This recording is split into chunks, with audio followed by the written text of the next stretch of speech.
This extremely special episode of Dopey is brought to you by Aloe Recovery, located in sunny Southern California, in Malibu, in Silver Lake.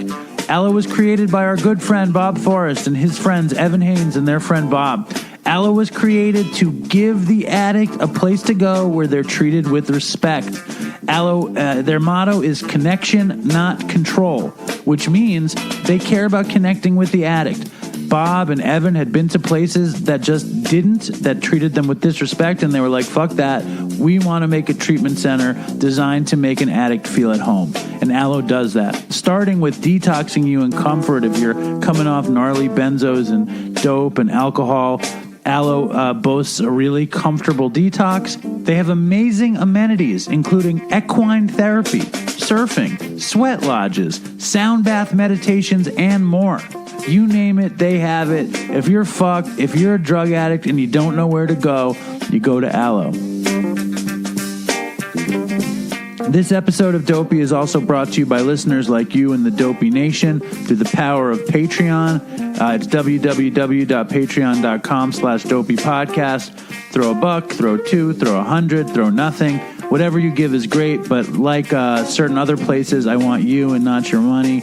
If you want stickers or a hat, just Venmo me. If you want a t-shirt or a hoodie or something, go to www.dopeypodcast.com.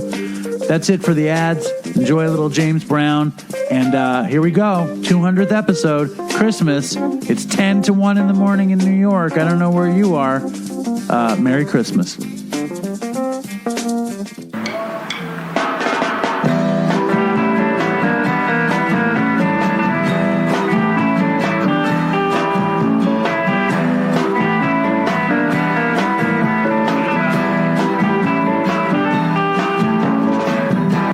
Hello and welcome to Dopey, the podcast about drugs, addiction, and dumb shit. And I am Dave, and it's Christmas, the 200th episode of Dopey. And who will I have with me than Linda? Welcome back to the show. Thank you. Are you excited to be on for the 200th episode of Dopey? I am. I'm honored. You got to sit closer to the mic. You know, it's like, what are you doing? You're like... I'm honored. Come on. You got to make this thing happen. Are you with me? Yes. Okay. So, it's a very exciting episode. This is an episode that celebrates the show. It explores the show. It celebrates Chris and what we built and the fans, the Dopey Nation. I know you like the Dopey Nation. You enjoy the Dopey Nation. I love the Dopey Nation. Some of your favorite members of the Dopey Nation have sent in messages. Are you excited to hear from them? I can't wait. Now, should we jump in with a little Chris, or do you want to tell any of the stories that we discussed? No, I think we should start with a little Chris. All right, we'll jump in with a little Chris. It's very sad, though. Are you prepared to be sad? I'm sure it's going to be bittersweet. Yeah, it's bittersweet. Yeah. Here we go. Here's the first piece of Chris on Christmas.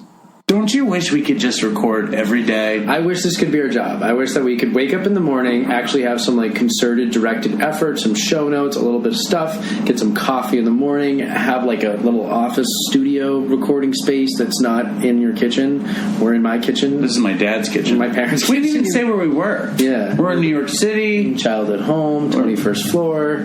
Yeah, man. Imagine, man. Imagine, man, if we could be doing this like for money, man. Yo. Great. I wanted to talk about why we do Dopey. And I listened to it. I realized that it was good. Yeah. You know, because I like to hear us have fun. Yeah. But then when we started hearing from the Dopey Nation, I realized, you know, forget like the grandiosity that we're like helping people. Yeah. But like I realized that they're having fun listening to us. Yeah. We're on a mission to give them an hour of good times. Yeah. To keep them company. One of the huge reasons I do it is because it's fun and it's an hour that I enjoy. And it's just what you said in the last episode, where I'm walking around and I'm like fucking blank and vacant between the ears, and then we start doing this and it's fun, and I kind of come alive a little bit. I like having hope that we're doing something and something could happen with it. It's exciting, you know? Oh, I'm convinced that this will be a job for us eventually. That would be awesome. I would be very happy if that was... I'm convinced. Yeah. So that's me and Chris on talking about our dream of making money from the show. It's like, it's really just like the saddest thing you could ever write, this story, wouldn't you say? How long ago was that episode? I don't know. I mean, how long ago did you guys record that particular one? I want to say it was in the middle, Right. probably at 2 years. The clips I got from Worcester, who was very kind enough to make me a bunch of Chris clips that were short and sweet. And I didn't mention it at the head of the show. The reason the show is called the Chrismiss episode, not because it's the 200th episode, but because today would have been Chris's 35th birthday. And that's very significant. Also, it's just very strange that in 1 week... he was 10 years younger than me, so he might have been 34, but I think last year he would have turned 34. He's 10 years younger than me. I just turned 45, so I think he would have turned 35. And it's just crazy that this week was my 4 years clean, Chris's 35th birthday, and the 200th episode of Dopey all in 1 week. Yeah, that's a lot of anniversaries. What did you take away from that recording? All I think about when I hear Chris is that I just don't believe he's not with us anymore. It's like I can't. I keep thinking that he's still alive. I don't know. That's just whenever I hear his voice, that's all I think. I think it's because he's been recorded on the podcast that it's probably harder to accept that he's no longer alive anymore, because you can still hang out with him and still listen to him as much as you want. Well, it's very surreal. That's also funny because you never met him, so it's like you only knew him in that fashion. Exactly. Kind of like the fans. Exactly. Whereas when we found out that he had died, I didn't believe he had died. Right. And then I had dreams that it was not real, that like it was a setup because he didn't want to do the show. And, I had crazy paranoid kind of moments going to his wake and stuff that it was not real. Because I think also because when someone's so young, I think death is very weird. Somebody's with us and you share them and, you have their essence with you. But I think it's even weirder when that person records themselves, pouring their heart out and talking every week to, so you can actually be that close and connected to this person. Right. I think that just adds this whole other weird dynamic. Right. And beautiful, not weird, bad, but it's beautiful that so many people have gotten to get close to him and benefit from knowing him. Let's hear from one. You want to hear from a fan? Moving on. Let's hear from our first Dopey fan. Let's see. Here's just a bunch in a row. You ready for it? Yes. Are you prepared? I can't wait. What's good, Dopey Nation? This is Leah in North Carolina. I wanted to give a shout out to Chris. Chris, you will never know how much you helped me through my now ex-husband's relapse and divorce. Miss you so much, so much. And Dave, thank you so much for being the pillar that you are in our recovery. Stay strong, Dopey Nation. Toodles. Hi Dave, hi Dopey Nation. Been listening since episode 47 and I really miss Chris, just like all of us, but I'm also really happy you keep the show going. You're doing a great job. Toodles from Germany. Hey Dave, hey Dopey Nation, this is Cole, just leaving you a quick voice memo before I go back to work. How does Dopey make me feel? I've only been listening to Dopey for about the last 3 months, but during that time I've listened to every single episode in the catalog, and let me tell you, it's made me feel a lot of things. I've definitely shared some of my biggest laughs and honestly some of my hardest cries within the last few months listening to Dopey. Anyways, stay strong, Dopey Nation. Peace out to Dave, and fucking toodles for Chris. Hey, Dave. Hey, Dopey Nation. This is Dre calling from Grass Valley, California. And I just wanted to give some love to the show and to all of you guys. And the show has the most meaning for me because of the connection. And I know I've never met any of you before, but every time I listen, I just get this sense that we're all in it together. Every time I laugh at something funny that Dave says or something funny that somebody's saying on the voicemail, it just feels like there's like thousands of us all laughing in the same moment. or, sharing in the grief and like the hard feelings and the like self-reflection that has to go on to do the work of recovery. So let's all keep staying strong, Dopey Nation. Merry Christmas and toodles. Yo, Dave, what up? This is Andrew from Philly. I'm just calling to congratulate you on 200 episodes. I've been listening to Dopey since you guys were at around episode 30. When Chris died, it was really soul-crushing, heartbreaking. Around that time, I decided to start that Dopey Nation Facebook page, and it really helped me out, and I think it still continues to help people. And then also, you've helped me out a lot just with our conversations on the phone, with stuff I've been going through. So I think Dopey is a huge compliment to my recovery program. And I like the direction you've taken the show, and I really appreciate it. So everyone stay strong, and toodles for Chris. So what do you think about that? Pretty emotional stuff. Yeah, I love that. Finishing up with Andrew, who's obviously one of the founders of the Dopey Nation Facebook group. I didn't think Andrew would sound like that. Why not? I don't know. It's just, it's funny to hear like the people that you kind of have gotten to know on the Facebook page, and now they're coming more and more to life, because now we get to hear people's voices, the whole like DopeyCon thing, so people might actually begin to meet one another. I mean, that's what's that's really showing some interesting evolution, that we're becoming very real to one another. Right, now. like whereas where we started, it was me and Chris in my house or my dad's house or at his folks' and if house. people listen, you didn't even think anyone listened, and if they did, that was like a bonus. But you guys were just doing it because it was fun. And then the evolution of this podcast is really incredible. Yeah, what do you think? This is the kind of thing that you like, right? Well, I love people.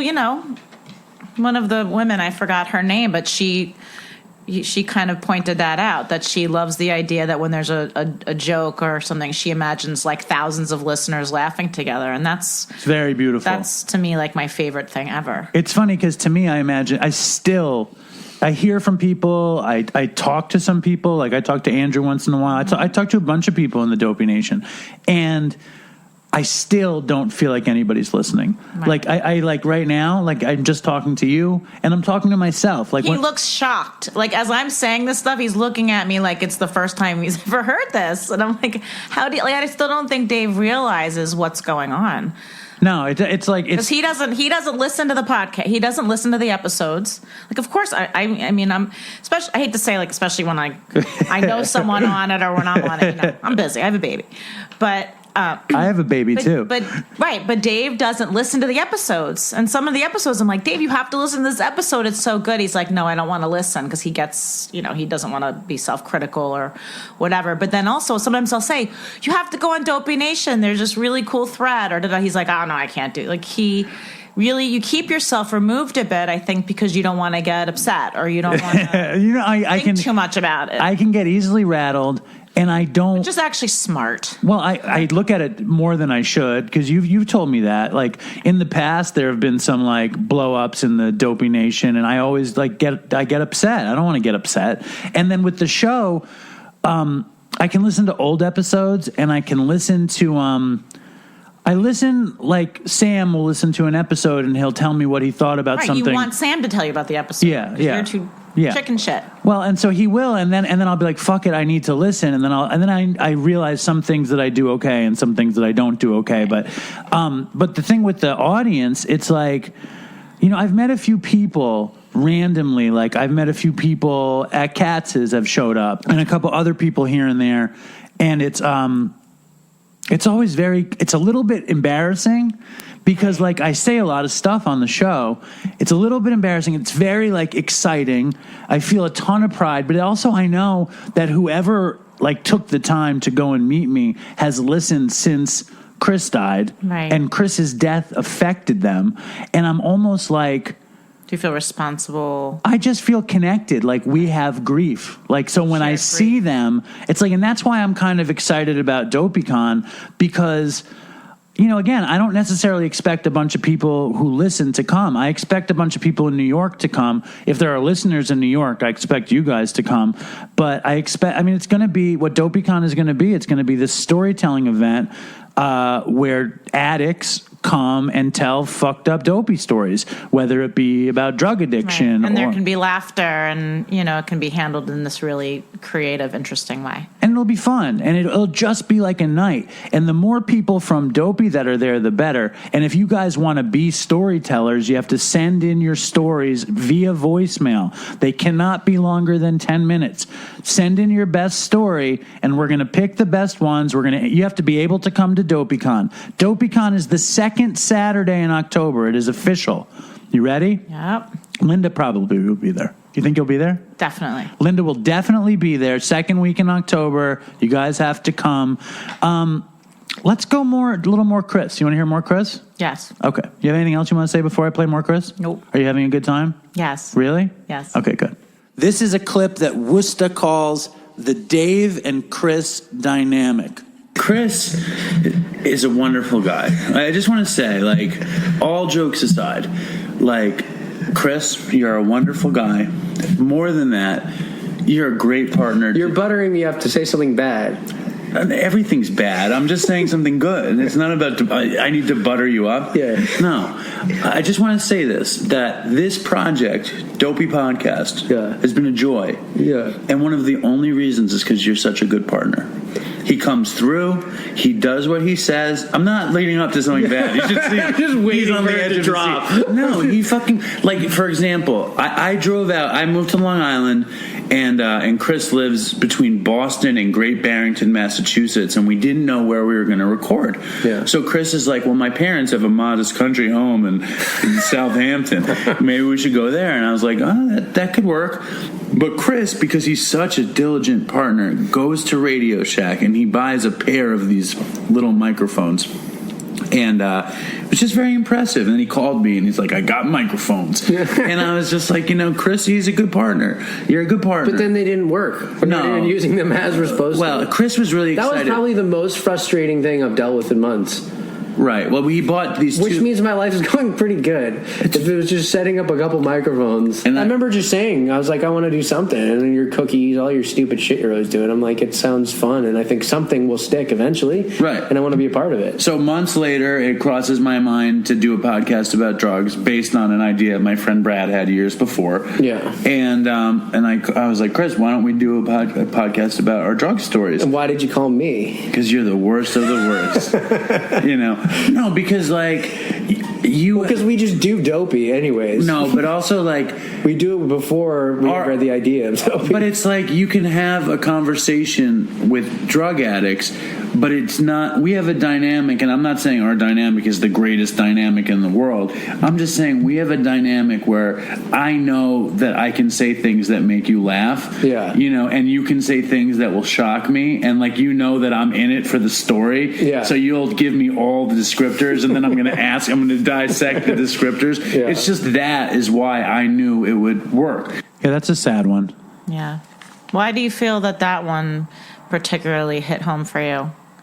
Well, because first of all, I'm there's a Yiddish word for saying nice things, which is kvelling, and I'm kvelling over how great a partner Chris was. And the thing was that Chris was an amazing partner until he relapsed. After he relapsed, I couldn't get a hold of him. But while he was sober, Dopey meant as much to him as it meant to me. You can hear that in his voice. He was all about it, in these clips. And he says, I remember, though, I talk about this from time to time, the night before he died.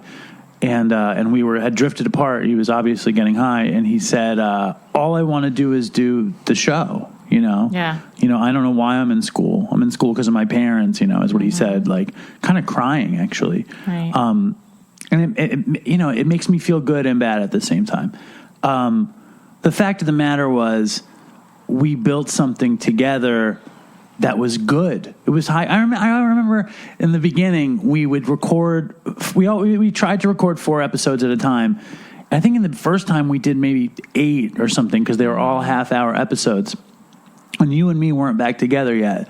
And I was driving up to get Nora. And I drove up and I listened to them. And they were half-hour episodes. And I was like, this is pretty good, you know, and you know that I couldn't listen to it and think it was good if it wasn't, you know. You're usually very critical. So I knew that we had something good, and I knew it the whole time. The thing that I thought that would end it was the distance, but Chris traversed the distance. Right. He made it happen. Now we're going to go to our, do you feel like it's too segmented? Do you want to get more flow in, or are you okay to go to our next special guest?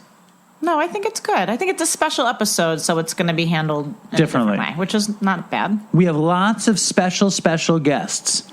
And I'm going to play the first one without introducing him. One of our first very, very special guests was pro skateboarder, jackass, ne'er-do-well, tattoo, scarf-waving, Brandon Novak. Welcome back to the show. Dude, I love it, man. I get a lot of different introductions, and that was a rather unique one that I remember. But fuck, 200th show. There's a lot of accountability in doing 200 shows consecutively. That's what I'm talking about. Think about that. Wrap your head around that. That's not just like, we'll just do one real quick. You did 200 in a row, in a goddamn row. 200, and it was 200 weeks in a row. We've never missed one. Death, blizzard, rain, shine, you name it. We have not missed a week. You know, I might be getting out of line or getting out of order in the sequential format of how you're doing things here, but I think that has a lot to do with why you just celebrated 4 motherfucking years of continuous sobriety. Thank you. I appreciate that. No, it is. It's 200 shows in a row, consecutively, lots of accountability, same place, same time, every week. And look at that. You just tripped and fell into 4 years. That's what I'm saying. Is it a coincidence? I don't think so. I think not. And you just celebrated recently too, right? I did. May 25th, 2019 was 4 years for me, my friend. Do you know May 25th, 1986, I was bar mitzvahed? Really? Yeah, your sober date is my bar mitzvah date. That's a new one. I haven't had that one. Coincidence? I think not. That's definitely God working on our side right there.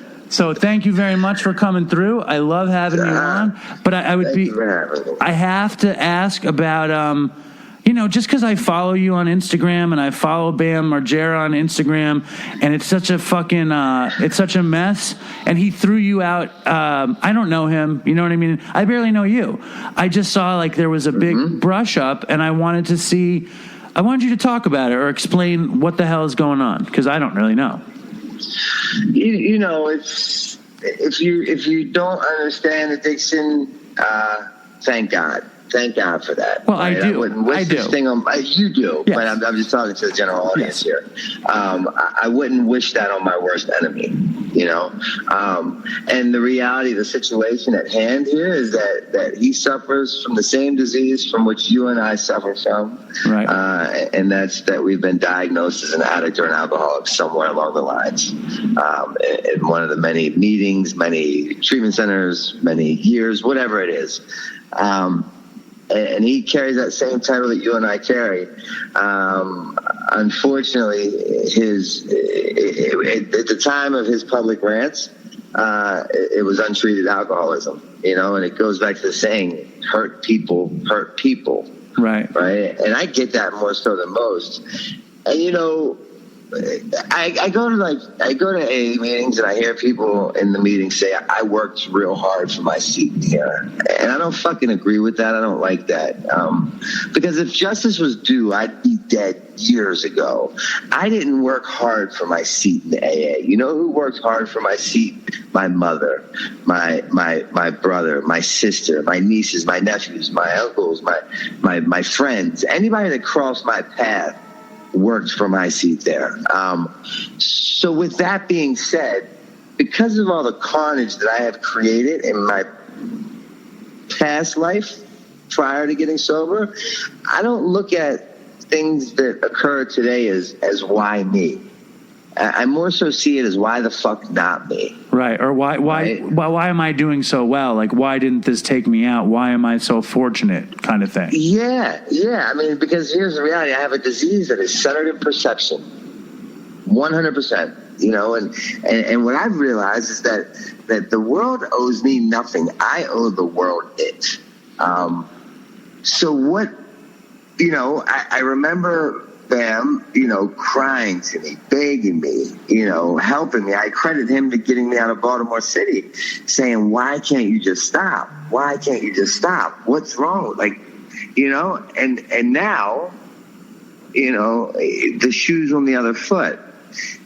And I get it. I've sat where he was sitting. I thought how he was thinking, and I felt how he feels. You know, was there any validity to what he was saying? Absolutely not. Right, and you don't have any kind of feeling when he posts your picture or he calls you out in particular. No. Why do you think he's lashing out at you in particular? Well, because, you know, we're best friends. We've been best friends since fucking 16 years old, and we've done everything together. You know, we've skated, we've partied, we've fucking drugged, you name it, we've done it together. We've traveled, we've done everything together. And for a lot of years, I was the guy that, you know, he could deflect his situation on. You know, well, at least I'm not Novak. Right. I'll never be as bad as Novak. And then finally, you know, I was able to defeat the odds and not only get sober, but stay sober. And my life got better tremendously at a rapid pace. And he continued to drink and to drug, and his life took a turn for the worse. And then all of a sudden, there was no one to kind of like, you know, deflect the severity of his situation on. You know, there's no. So more he like, he still looks to you though in the other way, where he pointed. Yeah. Right. You know, I had the exact same relationship with a friend of mine who always did the same thing, and he wound up dying in the beginning of last summer. And he was, you know, I've been like his best friend since I was like 19 years old, and it's just so funny, sad funny how this can happen. You know. I get it. I totally understand. You know, when I first got sober, we'd go out and he'd be drinking and he would literally cry to me of tears of joy and say how happy he is of me, how proud he is of me, how, you know, he just couldn't brag enough about me. And then, or compliment me. And then as time progressed, as you understand, the disease of addiction progresses and things inevitably get worse. And then they get worse, and then they get worse, and then I'm getting better. So yes, there's like all this, you know, happiness, this joy, and genuine, you know, love for what I'm doing. But on the flip side of that coin, it's pretty fucking hurtful. You know, it sucks. It feels like you've been left behind. You know, it was like when I chose to continue shooting heroin as opposed to follow my career as a professional skateboarder. You know, I remember sitting in rehab, and I remember watching Bam present Eminem the VMA award. Right. And I never felt like such a piece of shit in my life, right? Because I'm in rehab, sitting in this fucking day room, watching my best friend hand Eminem the award, and I'm watching this like shitty-ass TV in this fucking treatment center in a horrible area of Baltimore City, when in reality, if I had my shit together, I could have been there doing that with him. You know what I mean? Totally. And so it's just a total role reversal there, and I get it. I'm great at playing devil's advocate. It makes sense to me why he's doing what he's doing. I don't think that's abnormal or out of character. He's, you know, at the time he was an untreated outlaw. Today, currently, he resides in a treatment center getting better, and thank God for that. Did Dr. Phil hook him up in the end? What happened? Did he go to Dr. Phil? The thing is Dr. Phil just prescribed for him the same thing we had all attempted to prescribe for him a million times. Well, it was an actual cry for help, and Bam seems like a funny dude, and he was like, if Dr. Phil tells me to do it, I'll do it. You know, so hopefully it'll work out for him, man. I mean, that's a great story. Exactly. I think that's a great story, and congratulations on becoming a licensed interventionist. That's fucking cool as hell. And yeah, I think that's. I didn't see it coming. I did not see that coming. But you're the guy to do it. You know what I mean? You're the guy to do it. I get it. You've walked in these shoes. Exactly. And thank you so much for giving us your time, Brandon. It's fucking cool as hell to have you on the show. This is the third time, but there will be more. I'm going to bother you again. Look forward Please to do. it. I always look forward to your phone calls and you thinking of me enough to want me on your 200th fucking episode. That's what I'm saying. Damn it. God 4 damn years, it. 200th episode, all in good faith of your dear friend Chris who passed due to the disease, you know? Yeah, man. Yeah, thank you, Brandon. I really appreciate it, man. Hey, God bless you. Thanks for thinking of me, brother. God bless you too, man. Be well. Cheers. Later. So that's Brandon Novak. You didn't know Brandon Novak was going to be on the I didn't. That was a surprise. surprise guest. But I really I've always liked him on the show. I think he's very smart. And I think he really walks the walk. Like he's even the way he explained that story about Bam, it was like from such a positive, thoughtful perspective. And it just shows how healthy he is. Well, he also loves Bam, obviously. Right. And, hopefully it'll work out, And I could totally relate to that story. Right. 'Cause Todd resented me the same way. That whole thing happened, except that Todd didn't get better. Right. And I have this weird feeling that I resent them a little bit, that Bam can get better. And you know what I mean? Like all this stuff, all of the stuff with Chris, it all points at Todd for me. 'Cause Chris died 6 weeks after Todd died. Right. And I was such a mess after Todd died. You're almost mad at Chris. Like, how could you pass away right after my other best friend passed away? I mean, it's just too much for any brain to digest. It is very difficult to digest it. That kind of piggybacks what I wanted to say about Brandon when you talked about Bam, about the whole idea of the resentment that's there when, you have your friend that you do stuff with, or you get fucked up with, or you have fun with, and then that friend gets sober. And especially with that when that's the friend that you could compare yourself to and say, well, I'm not as bad as that guy. Well, at least my life's not like that guy. And then that guy gets well. And now you're stuck with yourself going, oh shit, I have to look in the mirror and I don't have that person to deflect off of anymore. And I thought that was really smart, that he was able to identify that, and that kept him from being upset with Bam. It helped him say, I get what's going on. Right.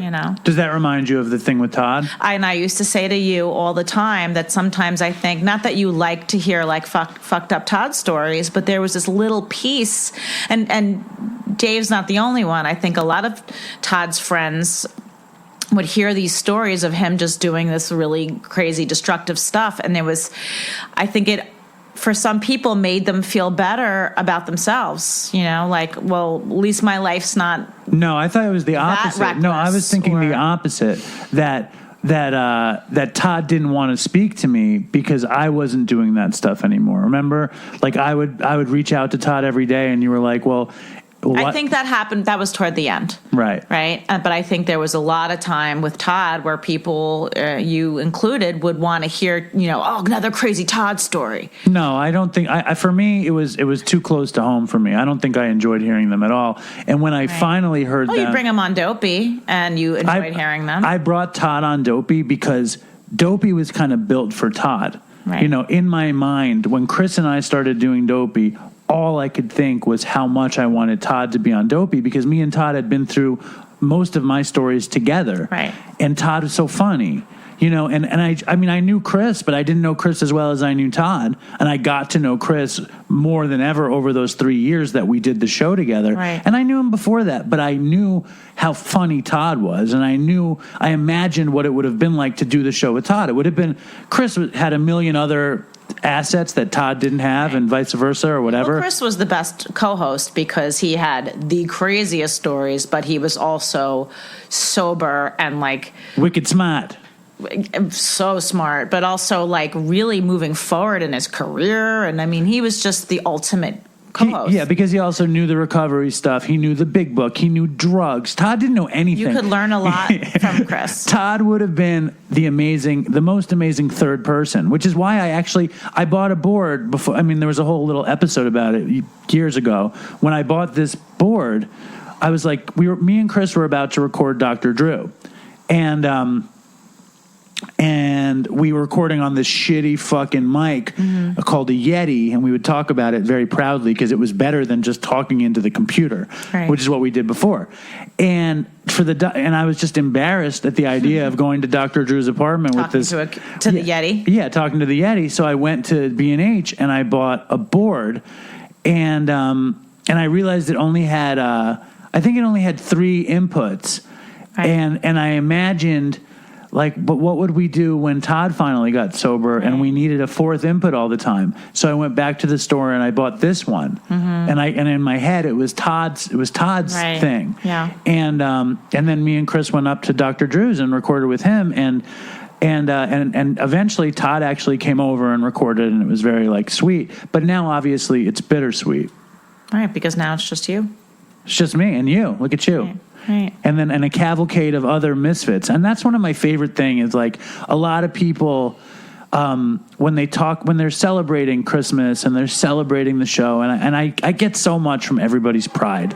All of those messages, I well up, you know what I mean? There's so much pride. And a lot of it is that we're a bunch of fuck-ups. Somebody tweeted that. It's a show for a bunch of fuck-ups, made by a bunch of fuck-ups, and it's true, and that warms my heart. I couldn't ask to be a part of anything better than that. Yeah. And on that note, let's go to the second special guest. Ooh. You ready? Yes. All right. So it is the 200th episode of Dopey, and we're having some very, very, very special guests today, and perhaps the most special, if not one of the most special, it's our friend Dr. Drew. Welcome back to the show. Always a pleasure. Congratulations on 200th episode. What number episode? 500? 200? Just 200, Dr. Drew. Just 200. Okay. But I never, we're talking about 200 weeks in a row. You know what I'm saying? And also, 3 things coincide. One is it's the 200th episode of the show. The other, it would have been Chris's 34th birthday. And the third, which is something I haven't really talked about much, is tomorrow is my 4 years sober. So it's the 3 things. Oh, my God. Wow. So, this is a Chrismiss, right? We miss Chris. And also, in honor of Dopey, it's a Chrismess, M-E-S-S. Right. It is the mess that we are left with from Chris's actions. Absolutely. It's a Christmas and a Christmas. Yes. His disease. Yeah. I never thought we would get this far, and having you on was a huge deal, and you've always sung our praises. So I just wanted to thank you, and happy to have you on the show. Well, you listen, you do a great job, number one. Number 2, this new medium of podcasting is such a free enterprise where people can gather, and it kind of reminds me of the basis of recovery itself, which is people reaching out to people, helping other people, and you have this electronic media now that lets us do it on our own, and I just think it's important that people like you and Chris are the ones shepherding it, people who've been in the depths of this thing, have seen the miracle of recovery, and just want to talk about it. But you talk about it in ways that are both serious and humorous, and I've always thought that was such an important piece of this disease. You have to laugh at some of it. You have to be a little bit lighthearted. It's tragic, but it's human, and humans are funny. We just are.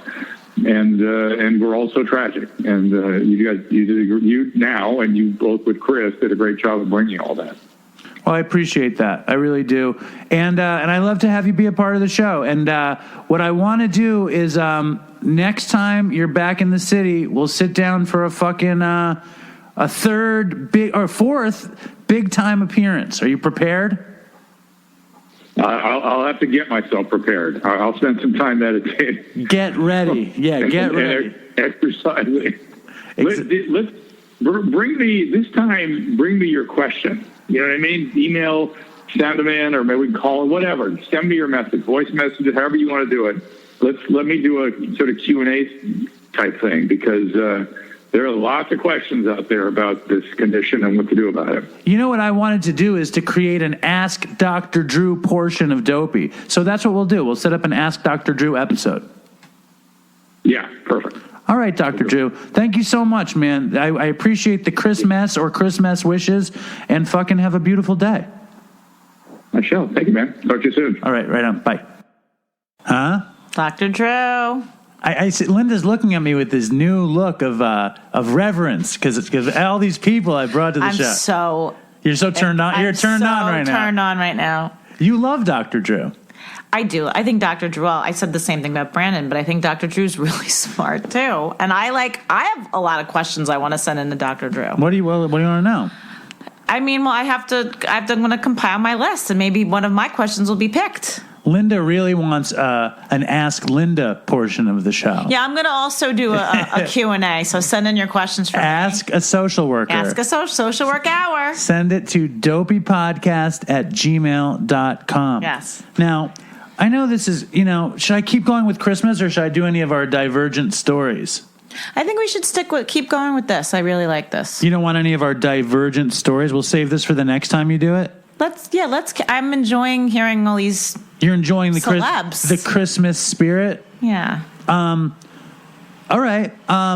But I don't want to. Let's just go back to the Dopey Nation for a second. You want to hear some more well wishes? Let's hear some more Dopey Nation peeps. And then we'll get back to maybe there won't be any more celebs. Maybe it's just Brandon Novak and Dr. Drew. Hold on. Here's some more Dopey Nation folks. These are some serious, right here is some hardcore Dopey Nation folks, some of the more prominent people. The real dedicated. Yeah. And we're going to start with one of my favorites, which is Dan Ali Sr., who he participated in one of your Ask a Social Work segments. He did, yes. And I love Dan, and he's all about it. He's super supportive, and I love to have him on the show. And then are involved with the show. And then there's a bunch of other super prominent Dopey people. Super fans. I think I might play the Colleens now, B. Getz, perhaps Paulina. This is going to be the serious Dopey Nation block. Right. You ready? I am. And Kevin from Twitter. Let's see if I can remember to play all of them now. Okay.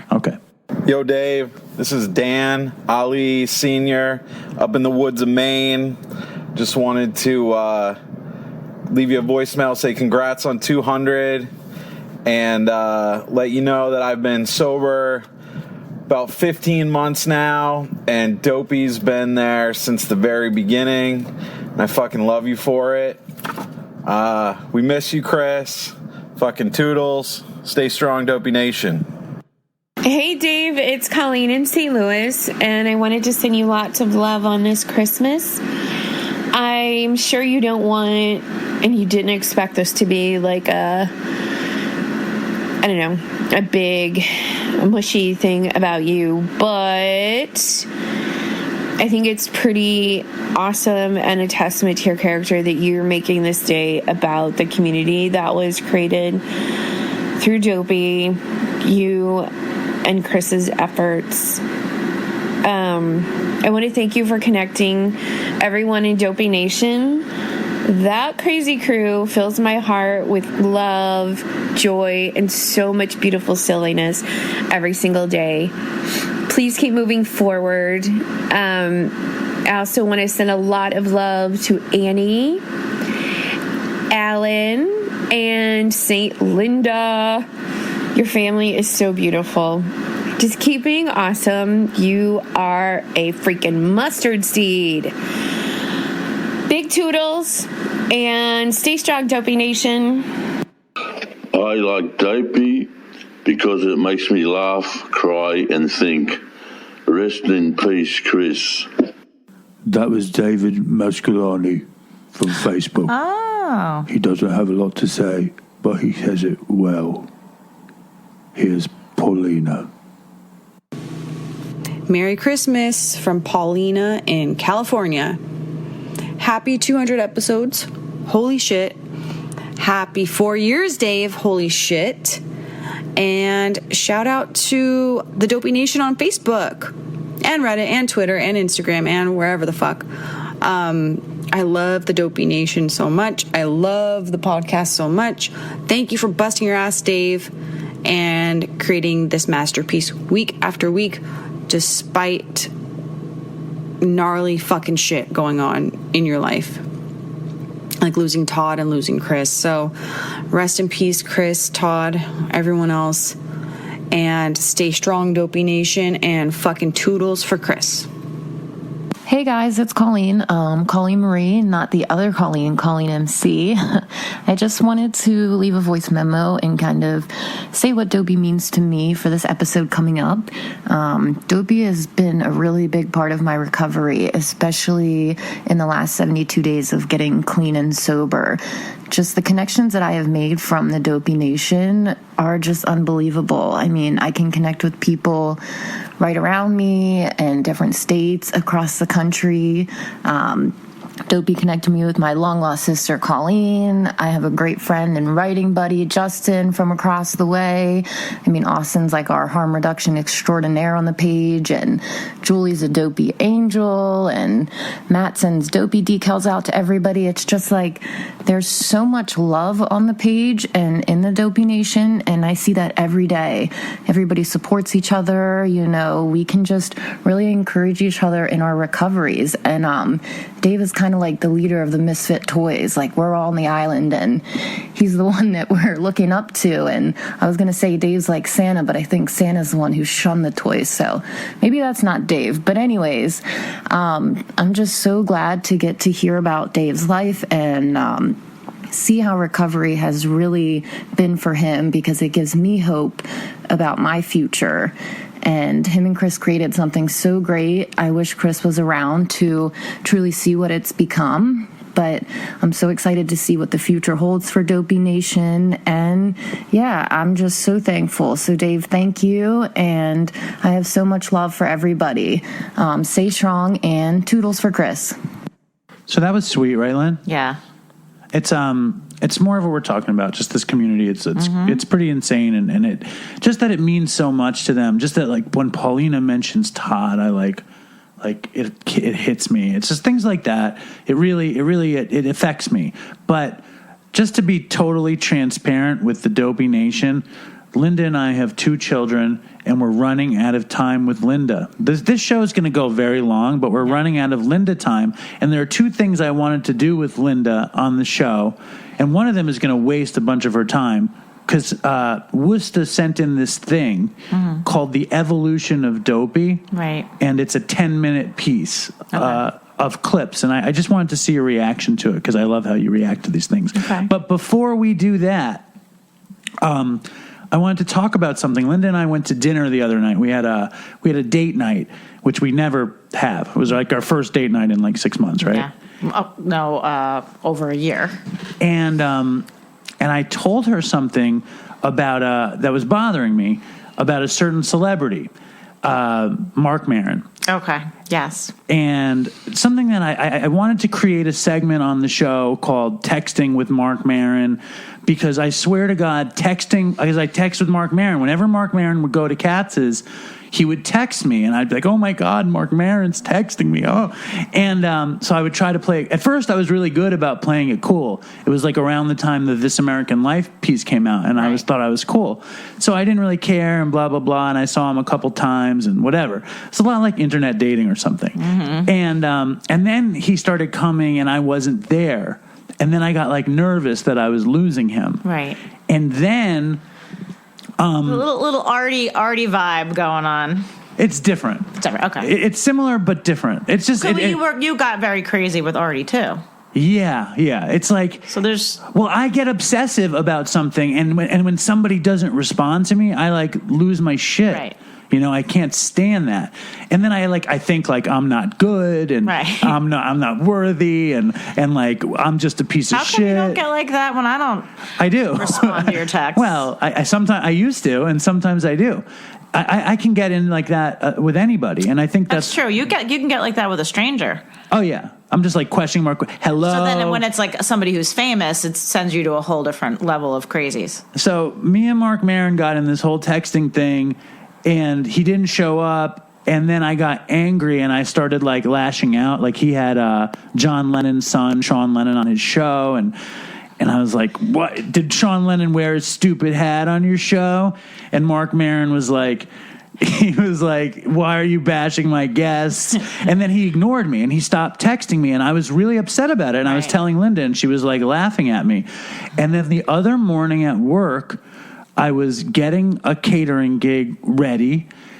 And, and I was kind of upset that Marc Maron wasn't going to be on. You were still stewing. Dude, I'm like. Over Marc Maron. I'm constantly stewing over something, but I was stewing over Marc Maron and I was stewing over a problem at work. And I walk out the door and there he is across the street. Marc Maron. Yeah, it was fucking crazy.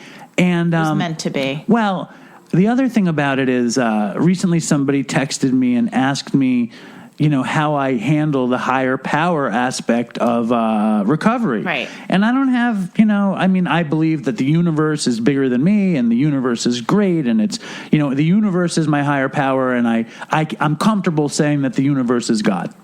I'm comfortable with that. But and I'm sure God has worked in my life in a million different mysterious ways. But as far as I can tell, the only really concrete way that God has worked in my life is putting Marc Maron right in front of me. So I shouldn't be offended that you didn't just say me. Well, or the children or anything. No. Nice being on the show, guys. No. But the first time, because the first time Marc Maron was there. No. The first time I was waiting tables at Katz's, months ago, trying to get David Sheff on the show. Right. And David Sheff was like, I'm not going to do it. And I'm standing by the hot dogs in Katz's thinking to myself, no one's going to come on the show again. The show's going to be over. Yes. And I walk out the door and Marc Maron's walking down the street. Right. And I went up to him and he said he'd come on, after like a little schmoozing, a little lox and onion omelet. Mm-hmm. He comes on the show. And this day. So God communicates through Marc Maron appearances. For me. This is sick. Do you hear yourself? Marc Maron is proof of God. It's proof of God to in me. Your world. And I'm not saying Marc Maron is God, but God puts Marc Maron. He's like Jesus. Who? Marc Maron. No. Okay. He's just evidence of divine intervention in my life. Okay. Now here is Marc Maron. And Marc Maron isn't Jesus because he was kind of a dick to me, just so you know. You ready? Yes. Okay. Hey, it's the 200th episode of Dopey. That's crazy. And Dave has 4 years sober. That's a fucking miracle. Today. You don't have to tell me what to say. I'm telling them it's today. It's today. I'm excited. All right, is this over? No, keep going. What a great show. Turn it off. You have to say it's Marc Maron. It's Marc Maron. And you're really happy to be on the show. They didn't know. What? And you're really happy to be on the show again. Wait, what? I'm not being on the show again. You mean right now? This is it. Oh, we're doing it. This is it. Oh, it's such a thrill to be back on Dopey after so long. It's been great catching up. Thank you. Marc Maron, ladies and gentlemen. What do you think? Is that proof of God or is that proof of God? That was really touching. Yeah, wow. It's funny because And you felt better after that? Yeah, it's funny. At the time, I felt really good. And then I started getting... It's almost like you and Marc Maron are the same as your dynamic with Chris. Like, you're Chris. I know. And Marc Maron is you. Like he's like... just mean to you, and you're like I laughed psyched about it. Well, no, it was like I felt so good about it. I'm like, I felt so good about it. And then I start getting the messages from the Dopey Nation, and I'm like, oh my God, I'm so touched. And in the back of my head, I'm like, but I have this killer Marc Maron recording. That was it. And then I listened to some of the Dopey Nation, then I played the Marc Maron, and I was like, he didn't sound so nice to me. You know what I mean? It's like getting into the hot tub after you're in the pool or something. Right. Like that crazy contrast. Now, Linda only has very little time. Maybe we can stretch it to 15 minutes instead of 7. But you have 7 minutes. I want to play you this evolution of Dopey thing, and then I want you to comment, and then we're done. This is our first episode of Dopey, the dumbass podcast about drugs. This show is not necessarily about recovery. It's about drugs. Maybe eventually it will be. Who knows? If this show is ever about recovery, you got to get somebody else in this spot. I'm out. The show is about drug stories. It's not about recovery. It's not about doing the next right thing. It's about the last wrong thing. But maybe with the evolution of your recovery, that's what the show will become. I just want you guys to know that Dopey, the podcast on drugs and addiction, and maybe a little recovery. I like it when you say the podcast on drugs and dumb shit. I've decided that the podcast will center around recovery. It will include more about recovery. Which, has anybody else ever suggested something like that to you? An idea like that? I don't think I've ever heard about it before. This is a recovery episode. This is the least dopey episode. I'm so sorry, everyone. It's not the least dopey Should I apologize for that? How do we get Dopey to the next level? We're going to be selling Dopey t-shirts. We're going to have Dopey stickers, Dopey hats. It's going to be Dopey Nation running wild. The Dopey Nation is growing. Dopey Nation stays strong. Represent. So here we are in the hour format. I am so excited for this episode because for the first time in a long time, it is just me and Dave. It feels good to be back. OG status. How so? Because we were the first two. We formed the gang. We started the Dopey Nation. If there's anybody in the Dopey Nation and they are willing to get the Dopey logo tattooed on their body, I'll say in any size. I don't even care. Any size, any place on the body. Yes. We'll give them $50 cash if they put it on their forehead. Yeah, if it's on their forehead, we will pay you. Our pledge to you, Dopey Nation, you're going to hear Artie Lang's voice. You're going to hear him live. That's our pledge to you. It's by 2018. Today is a very, very interesting and exciting day in the world of Dopey because we have our first celebrity guest. Welcome, Danny Boy. Outstanding applause. Dopey Nation. There's like 400 of you guys, which I really love. 450 sometimes. Hello, and welcome to Dopey, the podcast about drugs and... Oh, jeez. Who's that? Is that someone from the Nation? Yes, it is. You want to put them on the show? Hello?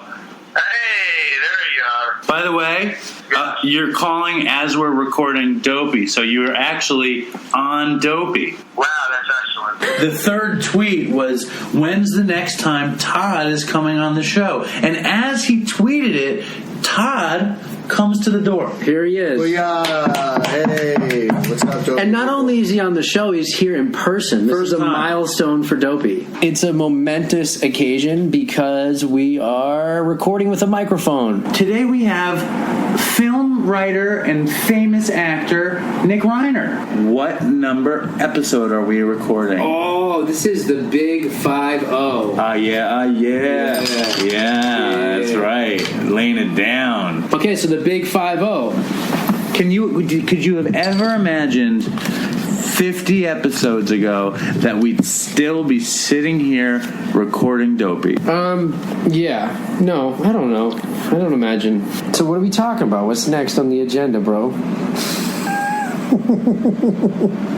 You wanted to do You ruined the 50th episode of Dopey. You wanted to do We were on a tear. Chris, why did you ruin our 50th episode? SMI.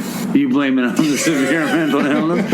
I can't argue with that. Today we are recording in a very special new location in the home where I grew up. And funnily enough, we have a special guest who's also my father, Alan.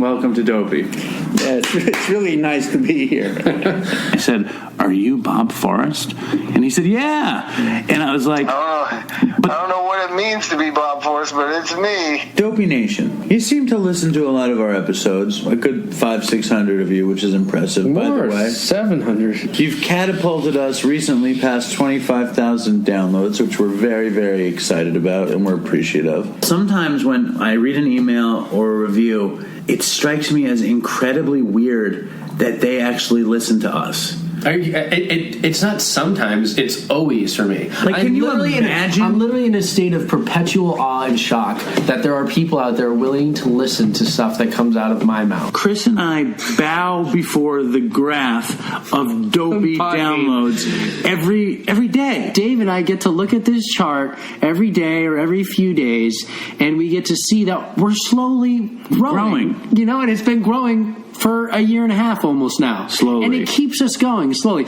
I would say if that chart was not growing at all, or if it was staying, I think there's a good chance we might stop. I wouldn't give up. I don't give up. My life is so much better than it was before. It's amazing. And I owe it all to Dopey. Okay, I have an idea. Yeah. You ready? It's called the Dopey Podcast Theme Song Contest. Hello and welcome to Dopey, the 100th episode of our podcast. Ding, ding, ding, ding, ding, ding, ding, ding. That's our 100th episode theme song. Yeah, we prepared a lot for this. Sing it. Ding, ding, ding, ding, ding, ding, ding, ding.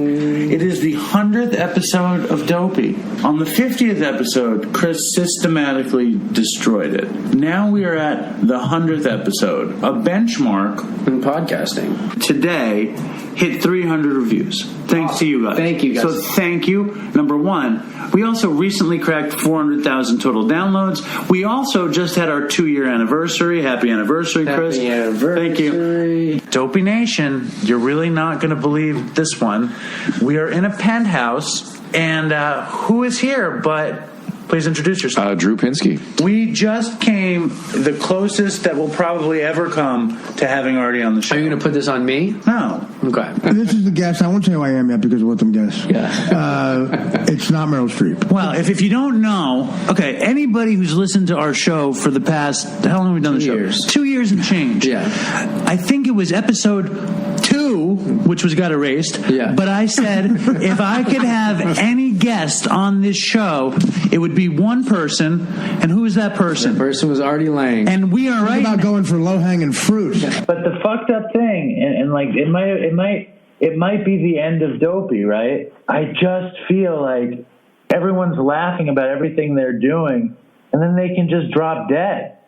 You know, it's like it's so funny, and then it's just like we're these kids, we're these kid adults, you know, getting high and acting as though it's funny, and at any minute we could just die. Hello and welcome to Dopey, the podcast about drugs, addiction, and dumb shit. And I am Dave. The worst thing that could have ever happened, and Chris relapsed and died. And here I am alone at my dad's with one microphone plugged into the mixer, with GarageBand open on my computer, recording Dopey. I have a bunch of stuff that I figured I would try to do, and maybe we'll just jump into it, because as always, when I do Dopey, I am unprepared. And today's a very exciting day in the history of Dopey, because my beautiful, what do you call yourself? Partner. My beautiful partner, Linda, has decided to come on the podcast. So say hello. Hello. So today's a huge day in the history of Dopey, in that an article about us came out in Vice today. It's a pretty magical, mystical moment for me, to be honest with you. Mm-hmm. I ran into fucking Marc Maron on Ludlow Street, and then I invited him for breakfast, and he said he'd come on Dopey, and it fucking blew me away, and here he is. Now, do you want to be the first person to play the Dopey podcast stash word game? She's a Jew, she's a Gentile, she's an addict. You guessed it. It's Jamie Lee Curtis. The big news is tonight, This American Life, Ira Glass's show, is doing a huge piece about Dopey. On NPR. On National Public Radio, and also on the This American Life podcast. Which has a bazillion listeners. Well, it has 5 million listeners. So the Dopey Nation might grow a little bit. So sorry, guys, if you guys are comfortable in your current state. I'm extremely excited. We just crossed the 2 million download barrier, and I feel really great about it. It does make me think about Chris, but as for now, I know Chris would have been incredibly just over the moon for 2 million downloads. I know when we started making the show, we never, ever thought we were going to get that far. I was listening to an episode today where we were talking about like the first 200 downloads, and the first 200 downloads were so magical. And when we first started getting emails, the other thing that just occurred to me when I was listening to it was just how innocent and sweet Chris was. Like, he was really funny, and obviously he did a ton of drugs, but the reason the show was so great was because of how innocent he was, and how like aw shucks he was, and how like how open he was and how smart he was. It really, really made the show great. I love Chris. I miss Chris. And there will be multiple Chris tributes over the summer. All right. And stay strong in Toodles, Dopey Nation. Stay strong, my brothers and sisters. I love you guys. Now, I wanted to end the show like that, but I have like another hour to do of the show. But Linda can't do the other hour. But I knew that she'd get a. That was like heart-wrenching. Right? Yeah. It's a lot of work. A lot of historical moments and a lot of fucking pain, you know? A lot of joy, too. Yeah. But, like, you know, and Worcester's commitment to doping. Oh, my gosh. That's like, what a gift he's given the show with that stuff. He's also done some amazing artwork. Right. He's very talented. But it's funny, you know, the idea of a podcast is just an amazing idea because it's like a radio show kind of without worrying about sponsors, or when you do it like I do it. You know, I mean, I guess we've had a few sponsors, which I really am grateful for, but like, it's like we didn't think of it as a document of our life, you know, and it is. Right. And that's the most amazing part. Like, even when Chris was alive, it was a serial. There were stories. There were ongoing things. How do we get Artie? How do we grow? How do we do this? But after he dies, it sets up a really dramatic story. Right. And the fucked up thing is it's Chris is dead and it's our life, you know, and Todd. And it's like, you know, it's mind-blowing. It's mind-blowing that we've done this thing. It's mind-blowing to me that it's out there, that this story that's so personal and yet still entertaining is a show. Isn't that weird? Yeah. Is it bad weird or is it good weird? No. I mean, when you listen to the Dopey Nation fans, you should realize that it's only good. Yeah, but what do you think of the evolution of Dopey? Pretty crazy, right? It's unbelievable, and then to hear it like that is it's crazy. But thank you for having me. Okay, thank you for coming on. I love you. I love you too. And congratulations. You're gonna miss the rest of the 200th episode, and Lord knows you're not gonna listen to it after this. But okay, we're gonna continue without Linda. More special guests coming up. Bye. So in a freak turn of events, Linda has stayed to do the show. It's now 10 o'clock at night. It's a gun to my head right now that no one can see. 10 o'clock on the night of Christmas. Kind of like, I want to say Christmas Eve, but I guess last night was Christmas Eve, right? Yes. So the show rolls on, 10 o'clock at night. Linda and I had to take apart our older daughter's room because one of the great gifts of my recovery was the ability to purchase her a ridiculous bunk bed. And tomorrow the bunk bed is coming. So today we did all the furniture, and not to mention the crazy baby and Nora's friend and fucking work and this and that. Long walk to Carvel because you probably wanted a sundae. You told me to do it. Did you get a sundae? No, I did not. You didn't get anything. I got a small kid's mixed cone, a swirl. Okay. So you did get something. I got a small kid. And didn't you just say you're going to go start to eat the ice cream in the freezer? It's a little bit? Celebratory chocolate chip. The Christmas chocolate chip. Chocolate fiesta. It's a celebratory chocolate chip in the freezer. Right. Don't judge me, Linda. Okay. So welcome back to the show. Thank you. Glad to be back. There's a lot of stuff still on the docket. Why don't we start with a little more Chris to get you back in the mood for Christmas, 200th episode. Let's do it. All right, this is some funny stuff. This is some me and Chris just having a good old time stuff. If I can remember this correctly, Chris didn't know a lot of stuff. Like, there was a lot. We talked about a lot of stuff that Chris did know, but Chris didn't know a lot of stuff. And this clip is like a classic look into the mind that was the great and powerful Chris. You're not going to believe me if I ask you this. Please. Is Snow White Cinderella? No. I thought she loses her slipper and becomes like a queen. Cinderella is a chick Yeah, she was like, she was the handmaiden, or she was like, of the sisters, she was like the little bitch sister who was ugly and didn't do anything, and then she puts the shoe on, and she fits the shoe, and she becomes... Is this true? She becomes the queen or something. Is this true? I swear to God. What do you know? Isn't there a slipper with Cinderella that she puts on? Chris, it's amazing. What dosages do clonazepam come in? Everything, man. He doesn't know anything. I thought Snow White turned into Cinderella when she put the shoe on or something. Now I remember Snow White lives with the dwarves, and there's Grumpy, and I don't know my fairy tales. How many dwarves can you name? Grumpy, Sleepy. Grumpy is Grumpy even one of them? I think so. Grumpy, Sleepy, Dopey, Slappy. Can you name the 7 dwarves? Slappy. He's funny. Let's see. Sleepy, Happy, Doc, Sneezy, Dopey, Grumpy. There's one more. Slappy. I don't know. I can't name him. Dopey, Sleepy, Grumpy, Happy, Doc, Bashful, and... Sneezy. There it is. Anyway. And Slappy. Yeah, Chris thought Snow White was Cinderella, which is a beautiful thing to me. Well, he said, I don't know my fairy tales. I know, Which but... is interesting. Like, it's interesting if you think about it, I guess. Do you want to hear more of Chris delving into stuff he doesn't know? I like that. Okay, hold on. Actually, no, I want to go into this. This is how Chris would mask if he was using. This is like a kind of like him explaining the kind of stuff he would do if he was using, which I didn't notice in the end, of course. It makes, it's bittersweet reflection here, but here's a classic Chris clip. I used to have this thing where like I would just like make shit up because I thought it would be better for some reason. So I came home and I'm like, and I've just been drinking a lot too. I've been shooting coke, but at this point I was just like shit faced.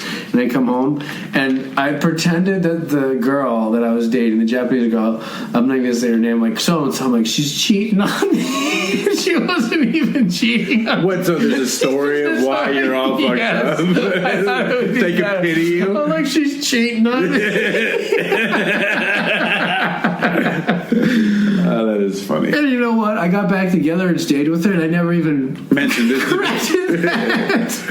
Your parents were. It's like they had no idea why you were with the whatever, the cheater, cheating Japanese girl. And I like it. It's like you're so down and out. She's not cheating on you. She's cheating on me. You know what I mean? It's like you drop the G when you're so down and out. She's cheating on me. Yeah, we had good times, right? Yeah, you guys are having a lot of fun with that one.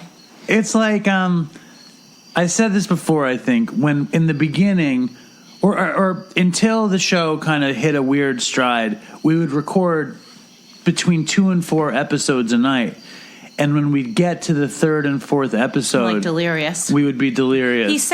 You both sound nuts there. I know but that's when Dopey was really like the best it ever was. You guys sounded wasted. But do you remember, Lynn? You and me recorded one night, kind of like this night, and you told a story about Nora hiding Malamars, and I started laughing like that, and I wound up erasing it by mistake. You had a laughing attack. But that's like the best stuff. I mean, that's what like draws people in. All right. Let's play some more clips of people who want to say nice things. Okay. You feel good about that? I do. Do you want to hear from B. Getz? He's got his own. B. Getz has his own soundtrack music to his voice memo. Oh, cool. You want to hear it? I want to hear that. Do you want to talk about your feelings right now? My feelings about what? B. Getz? No, you being you being angry at me. I'm angry because you told me I was dilly-dallying before. You are dilly-dallier. I'm like Cinderella around this place. Oh, you wish. This morning I woke up, there's lamb burger fucking pans on the fucking stove. I swear to God. And this might, I apologize. Why did you just need a good fight in the middle of Christmas? I apologize. There's a new tradition. It's like at Festivus, there's feats of strengths. In Christmas, there's the fights in the middle of Christmas. I'll be your punching bag. No. Put your feelings out on me. I'm going to say this. There's 3 women that I know that are the biggest dilly-dalliers that I ever met. One is Nora. Okay. The other is your mother. And the third is you. And the 3 of you, if you have something to do, you're like, maybe I'll just clean this chair now. It's called attention deficit disorder and then you'll that start the 3 of us talking. have. Like, so Nora, which side do you want the stairs to be? And then you stand there. It's like, pregnant pauses and milking. Nones, maybe we should... Can I give you the password before you go? You just sit her down. Why don't... It's like and your mom does the same stuff. She goes, why don't we visit for a little bit? Let's just visit nicely. Well, you also were very anxious about doing this. Yes. So I think if you weren't, you probably would have been a little more patient. And if it wasn't so late. I'm also like, in my mind, like, it's like 10 o'clock in New York. Yes. The episode usually comes out now. And, like, you know me, I'm an anxious person. I agree. What do you mean you agree? Yes, I'm an anxious person. You agree. So let me say this to the Dopey Nation and to you. I'm sorry I pushed you to do this. I'm sorry I rushed you. I'm sorry I accused you of being... You are a dilly-dallyer, but I'm sorry I set you off. We both had a long day with a lot of work. Do you accept my apology? I accept your apology. Can you sit closer to the mic because you're going to make me fucking crazy with that shit. Can we move on now, please? You want to hear B gets? I want to hear B gets. Okay. You know, B gets what B wants. Before I play it, it's just another batch of like true blue Dopey fans. You ready? These are starting with B gets, but it's going to be another block of fandom. Okay. No pork and no cooking on me brain. No coca and no everything can go in on me vein. Cause I love marijuana. Come on, I read. No pork and no cooking on me brain. Greetings from the ganja farms of Northern California. This is your boy B Gets, sliding through to wish y'all a Merry Christmas. And we miss you, Chris. Mazel tov to Dave on this 200th episode and the 2 million downloads. Thank you for soldiering on through unspeakable grief and summoning the intestinal fortitude to deliver us to this momentous occasion. Your efforts do not go unnoticed, and we are so grateful. Always thinking of the dearly departed Chris and his absence. The void is palpable. So on his birthday, want to send love beams out to Chris wherever you are, and bang the vape one time for your mind. A tip of the Kangol to Dave's esteemed father, Alan, a.k.a. the King of Kvetch. Also to your lovely partner, Linda. Some of my favorite content on the show. And also want to send one out to Chris's brave partner, Annie, who we're often thinking of. And from there, just shout out the Dopey Nation and my friends in the Dopey Nation, like the Colleens and the prodigal son of Baton Rouge, Jeremy Turner, my man Hot Wheels, Julie, and that British dude Dave, who sounds like Winston Churchill. I know this was supposed to be like a 30-second message, but I got carried away. So with that, I'm going to sign off. Mina say toodles. Word to the Dopey Dane. No pork and no cooking on me brain. No coca and no everything can go in on me vein. Cause I love marijuana. I'm on a read.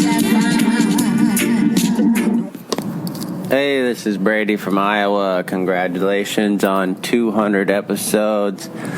Love the new episodes. I love going back and listening to old ones with you and Chris both in them as well. Hope we get another 200 more. Stay strong, Dopey Nation. Toodles. Hey, what's up, Dopey Nation? 200 episodes. It's Iffy from the UK, Brighton, the ethical dealer.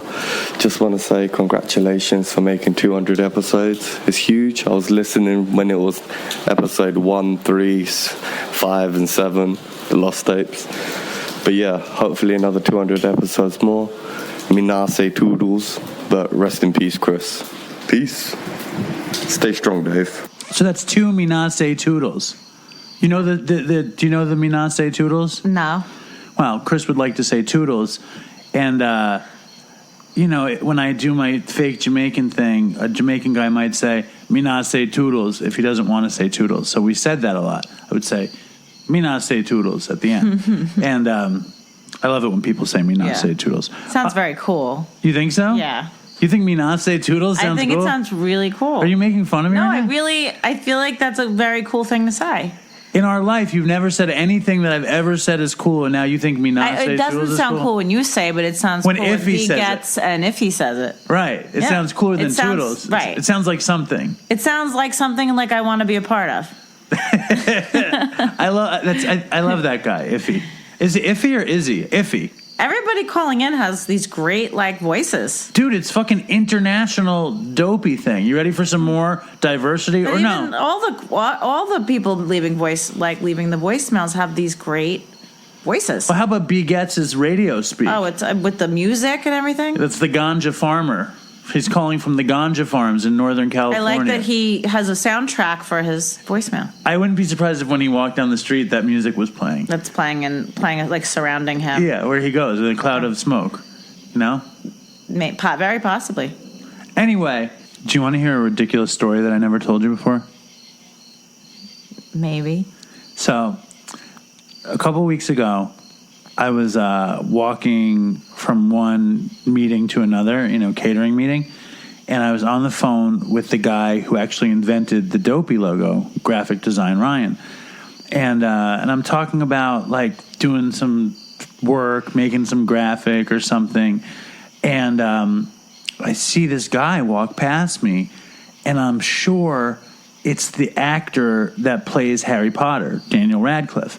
And Chris always told me how Daniel Radcliffe was this major alcoholic in recovery. Right. So I say to Ryan, I got to get off the phone. I got to go. And I get off the phone with Ryan, and I take off after this man.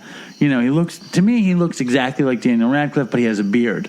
He's wearing this very nice, designer suit. But his face looked like Harry Potter. Harry Potter. Like an older Harry Potter. Was he wearing glasses? Those round glasses? No, he wasn't. But so I just start running after him. And he's wearing a light blue, cottony suit because it's summer, beginning of the summertime, whatever.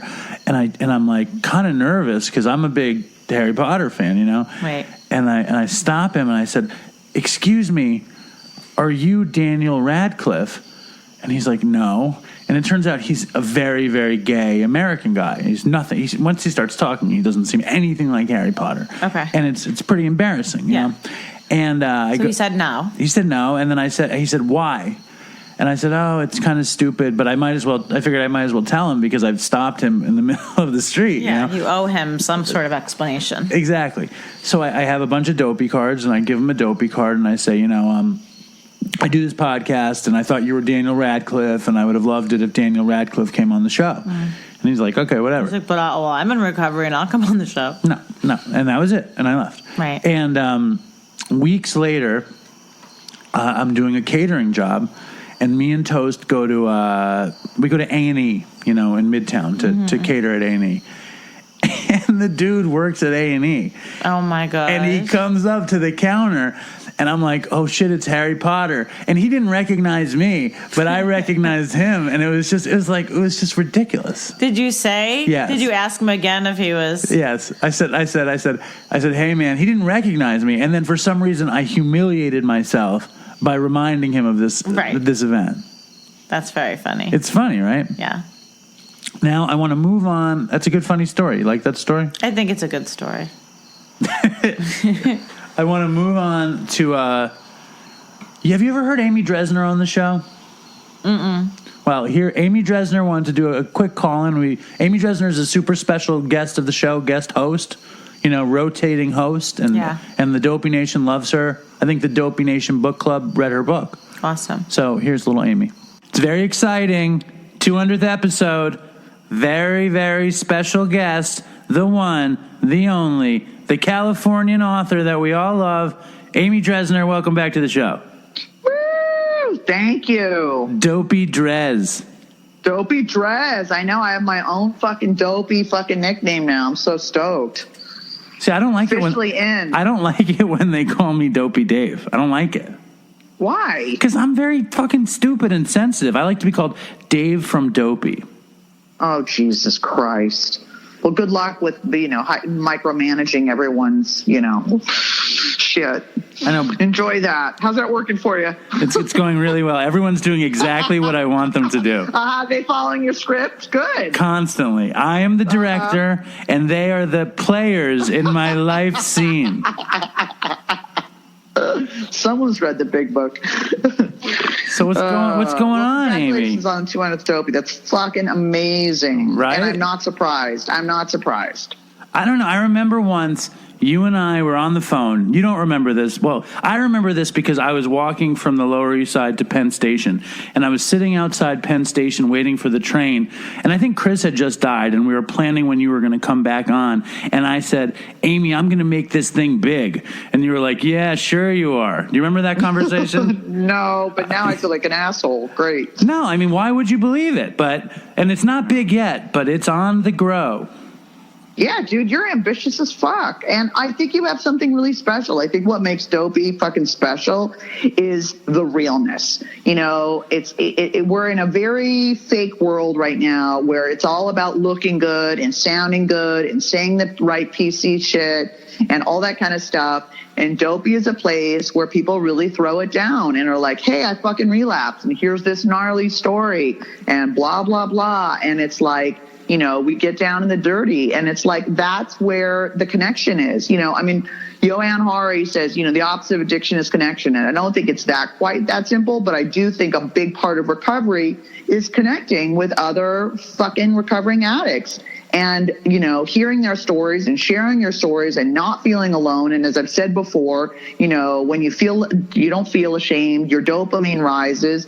And it's just like, that's the whole thing. It's like, you know, and your thing is unfiltered. And in a world where everything's filtered so it doesn't piss anyone off, like people go up and fucking talk about whatever. And it's like, that's what's created the Dopey Nation and the cohesiveness of that community where everyone really sticks together and comes together for stuff. And it's fucking cool, man. It's really cool. I'm stoked to be part of it. Well, I'm stoked you're part of it too. And I appreciate everything you said. And, yeah, I think that we never intended for it to be what it's become, and it's so much more than we had intended it to be. You know, just by the nature of like what you said before, a message group of a bunch of people who have never met and yet love each other so much. I mean, that is it's cool. It's funny when I hear all these people. You know, I put out a message to the Dopey Nation to send in voicemails about what the show means to them, and I got so many messages. It's very emotional.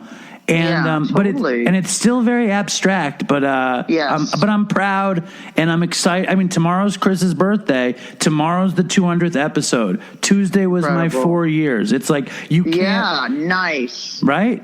You can't have that many things in 1 week without trying to make it as celebratory as possible. Absolutely. I'm doing a face mask and fucking deep conditioning my Jufro right now. I'm totally serious. Oh, you're making it happen. Celebration. Am I making a hat? I said you're making it happen. Are you making a hat too? I was like, no, I don't wear hats. I know. I sent you a dope. Oh, you did. You sent me pictures with the Dopey hat. Yeah, fuck you. Relax. What was I going to say? Do you have cucumbers on your eyes? No, I'm not. What am I doing? A spa treatment at home? No. What did you say? You said your face mask, some kind of mask, some kind of scrub. Yeah. Is it made of? I got friends. It's like pumpkin shit. It's not It's not Jojo Berry. The fuck is Jojo Berry? I know. I think they do some kind of mask. That sounds like a strip. That sounds like a stripper. It's like a new. And next up on the stage, Jojo Berry. Give a round of applause. There you go. That's funny. So what else going on with you, Amy? Talk to me. What's a good word? Fucking life is in session, man. Well, you know, we're gonna do a whole other thing. You know, both my parents are ill. It's pretty fucking gnarly, but I'm fucking staying clean through it. And, you know, I think that's the other thing is where your thing is not about, you know, recovery's butterflies and unicorns and rainbows and fairy dust, because that's not reality, man. The reality is life, you know, keeps going, and we don't have any place to check out. There's no way to check out. I had this one fleeting thought the other night. I was like, I got to go fuck someone. I got to get out of my body. And I was like, hey, slow your roll. You know, let's go get a massage, like chill out, take a nap. Like we'll be cool, you know, but it's like, you know, it's real life with no filter, and it's beautiful, and it's also really intense and painful sometimes. Well, I remember the other night when you were about to go fuck somebody, I was like bored, and I was looking at Twitter, and you posted that like when you feel like that, you didn't say I like to go fuck people. What you said was I want to go work out or clean my house to get out of my head. And that was before the wanting to fuck someone. That came after that. You realized that wasn't doing it for you? You needed something else? Well, my trainer is on a trip, so I can't work out right now. But no, I just, all these feelings. Well, I'm taking these feelings. That's old. I was a sex addict, so those old impulses come up, and it's like, and instead, like, I did my laundry. I got my outfit for this fucking Reno gala that I'm doing on September 14th. I got my eyeglasses adjusted. You know what I mean? I'm like washing my hair. I went to the market. I was just like, keep it rolling, girl. And keep it rolling. And did the bad feelings pass? Yeah, exactly. And I reached out to people, and like I got a manicure, and like self-care. I hate that word, but like, it's important. I can't, you got to take care of yourself, but you can't show up for other people. And it's just like, so, I just, I'm channeling my energy into positive stuff. I'm not doing a ton of writing, which is pissing me off. I am working on my dad's pilot, which is cool. That's good. And I like all the humble bragging on your trainer and your gig in Reno and all these nice little humble brags you got going. Oh, I hate you so much. I like that. I'm broke. Come on. I'm broke and single, and I'll be 50 in November. And I live with my cat, and I haven't gotten laid in 2.5 years. Is that enough reality for you? But there you go. You have a very luxurious cat, though. That is not some stray cat. That cat's got to cost a lot of money, that cat. He was. I got my book advance, and I bought myself a cat. That's amazing. Amazing. Amy, you never cease to amaze me. I love having you on the show. I love that you're a part of this thing. You bring hope to the hopeless, light to the darkness. And buy her book, My Fair Junkie, and look for Amy Dresner on Dopey very soon. Thank you so much for having me on, man. You're fucking doing amazing shit, for real. Well, this is the real deal, and people are attracted to the real, and that's what makes them feel connected and gives people hope, and that's what you're doing, and I'm so fucking honored. No, really. Thank you. That's very sweet. But you don't need to be honored. You know how we do. And we'll get you on again. I can't, for the real thing. But it's very nice to have you. Yeah. For Christmas. Let's get on and talk about some fucking heavy. We're going to talk about illness. We're going to talk about parents' illness and staying sober through parents' illnesses and shit like that. Look forward to light stuff. Yeah, light stuff. A very uplifting episode of Dopey coming soon. And maybe if the stars align, Amy Dresner will also be at DopeyCon. If the stars align. Please, God. Please, Hashem. Yes. Hashem, make it happen. All right, Amy. Thank you so much. All right, doll. Love to have you. All right, toodles. So there you go, Amy Dresner. I was thinking about some of the things Amy said. What were you thinking about? She said a lot of interesting stuff. I like the way she said she hates the term self-care. I think that's funny because it is like an annoying term, but it's so important. You haven't had any time to practice some self-care. And it's for different reasons, but you can really you feel yourself getting worn down when you don't have any time to just take care of those little things. Right. But one of the things she said was about how hard it is when you're in recovery and you can't even have like that minute of checking out. Right. And like you can in the self-care kind of way, like get a manicure, whatever, go to the market, like you made the joke, like what, that wasn't enough, and you laughed because in a way it does feel kind of half-assed, but it's not checking out the way you used to, right. Which is like complete and total checkout, right? Annihilation, oblivion, right. Whatever. But as somebody who can still have, the occasional glass or two of wine, sometimes I do feel like almost guilty that I can just, if I've had a rough day, I can have a little bit of a buzz, and it does take away some of my woes, temporarily, and you can't.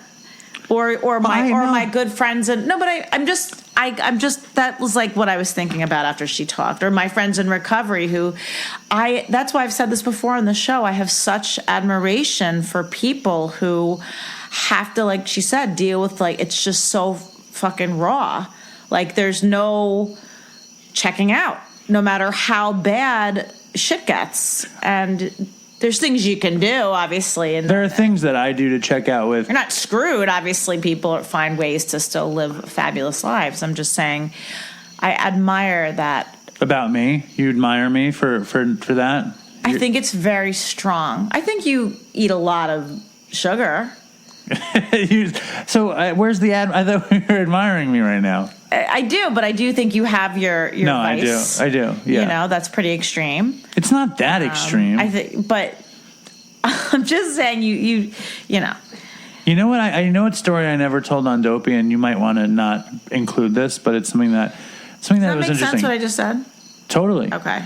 You know, totally makes sense because like, do you ever feel like especially with what happened with, you know, Todd, then Chris, then, you know, just a lot of trauma, you know, having a newborn, a house that you've never had to deal with. Like, did you ever have a moment where you're like, I wish I could just check the fuck out? No. I mean, I've wished I could check out, but not via substances. No, because in my head, like, I have this understanding, and the understanding is there is no brief checkout for me. If I do one of anything, I'm going to want to just do it forever. And I mean, that goes for ice cream. And I feel that feeling when I take the first spoonful of ice cream, that I want it to last forever. But with ice cream, it won't last forever. Last That's night, why I bring up the sugar, and it's like, it sounds stupid, like, oh, the sugar, and you eat sugar, but you do have a very similar relationship with sweets that you did. I mean, it still boosts the dopamine. It's a very similar, you know, chemical that it's releasing in your brain. But you have a very similar relationship in that you will devour everything in sight. But I don't. I mean, that's the thing. I used to actually, like, when I lived alone in Manhattan, if I bought a bag of cookies, I would eat the whole bag of cookies that night. And I don't do that anymore. Like, I don't. Right. Like, that's why, like, I'll buy 2 cookies, or I'll buy the Super Brookie, or whatever. Okay, so Dave will have, like, we get these, like, really good, like, dark, like, chocolate chip yogurt bars. Dave thinks because there's, like, some yogurt in it. It's like it's like, okay. So he'll eat he calls it a pop. Tell him what I say. Annoying. It's a bar. He's How is it a bar? He's like halfway through the bar, and he starts like complaining, and I'm like, what's going on? What do I say? Tell him what I say. And he'll be like, it's just over too soon, and it's too small, and I feel like it's just never enough. And he's sitting there like still eating it, already upset that it's almost gone, and we'll usually we'll go get a second one, but a lot of times there's none left because there's 4 in a box and there's 3 of us, and so he'll and he'll often have 2. And then we'll start that complaining will start again as he gets to the last couple licks. Well, it's also those pops. And that's very telling. Those pops are just a little too small. But you're almost not enjoying your pop because you're too upset that it's about to be over. I thought you don't like calling it a pop, though. You call it a pop. You know what? But that's why, like, honestly, that's why I feel bad for you that you can't enjoy your dessert because you're so worried about it being over. I feel bad for me too. Last night, right, I'm putting the show together. I'm organizing. I'm doing half of these interviews last night, and I'm organizing all of the voicemails. Mm-hmm. And it's late, and I have these terrible allergies, Yeah. And I get into bed last night and I start sneezing. And then I start. And what do I do? Oh. And you start like I think you said something. I think you got mad last night. Hey. And I'm sneezing, and then I'm like excited for Christmas. I'm excited, like it's the night before Christmas, and I'm excited for the 200th episode. A little kid. And but I'm sneezing, so I'm like I could really go for some Benadryl.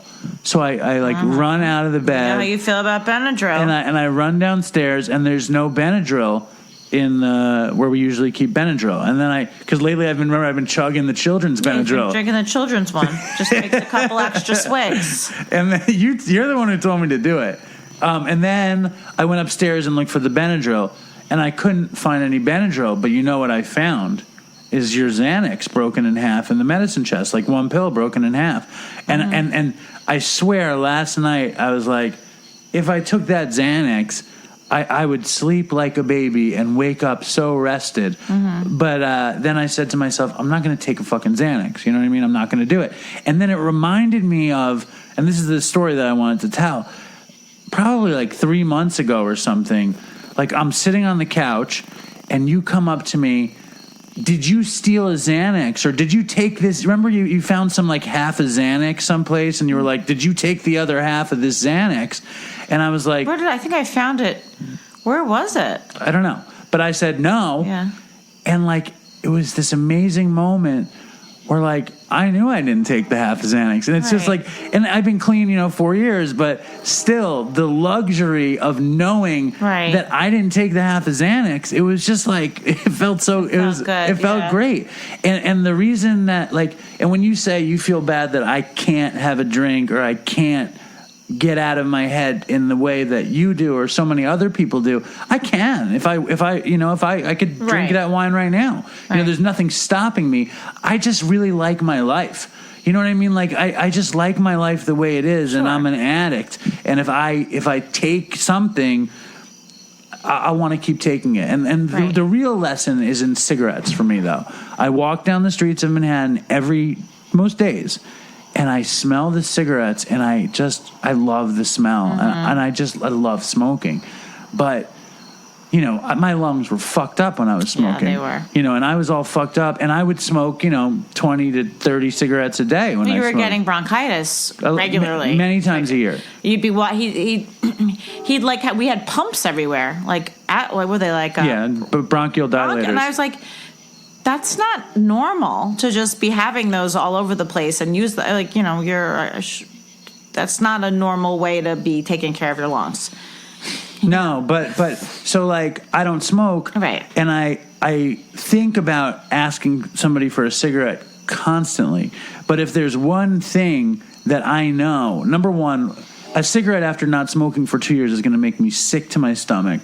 2, it's going to last for a minute. And then my not smoking is over, and then I'm going to need a smoker again. Yeah, and I just need to smoke. And you have to go through that whole or not, but I process, which was not easy. But the bottom line isn't what I can't do. It's really like, and this sounds corny, but you can. No, but I really like my life. Right. Like as much as like we bicker from time to time, and as much as like I work too hard, and I really like this life, and I'm shocked. And the only reason that I have this life is because I got sober. We wouldn't have this life if I hadn't gotten sober. And I don't mean like I feel bad you can't like drink or it's really you're really not missing much. I didn't mean it like that. I just meant that as a release valve. Just kind of piggybacking off what Amy had said is that like there's times where you just want to like just check out, and that's and it's not a good feeling to want to like check out of your life. Well, wanting to is totally natural. Right, sure. It's like I think having a couple glasses of wine, if you're not an alcoholic or a drug addict, that's great. You know what I mean? Enjoy yourself. Right. But if you can't do it in a nice life, you can't do it in a nice life. But if you're having a couple drinks, every single night with the intention of checking out of your life, then that's something to look at. Then that's like, well, what's going on with your life? Like what's up? But anyway. So here's a question. You want to call my dad or you want to call Sam first? Let's call Sam. Okay. Before we call Sam, I just want to do a quick ad for our new sponsor, Haagen-Dazs ice cream, chocolate chip. When I'll make the moaning sounds during the commercial. When I eat Haagen-Dazs chocolate chip ice cream, I mix peanut butter into it, and you bought that Justin's peanut butter. Yeah. And I swear to God, in the first few moments of eating it, do you check out? I feel like you're checking out. I'm checking out, but I swear to you when I say this, I feel lucky. that I get to be eating it. I'm like, my life is so good right now, and it's crazy when my teeth start breaking those little chunky nuggets of chocolate in the Haagen-Dazs chocolate chip. Yeah. It's like ecstasy exploding into my brain. And you mix it with that super smooth Justin's fucking peanut butter. That's what I'm talking about. That is my fucking checkout. So could you even imagine how hard it would be for you to stop eating? I'm eating this whole thing tonight and celebrate. It's a Christmas fucking celebration tonight with this. The sugar is coursing through me. She just did it. Did they go to your? Crunch. Did you feel it?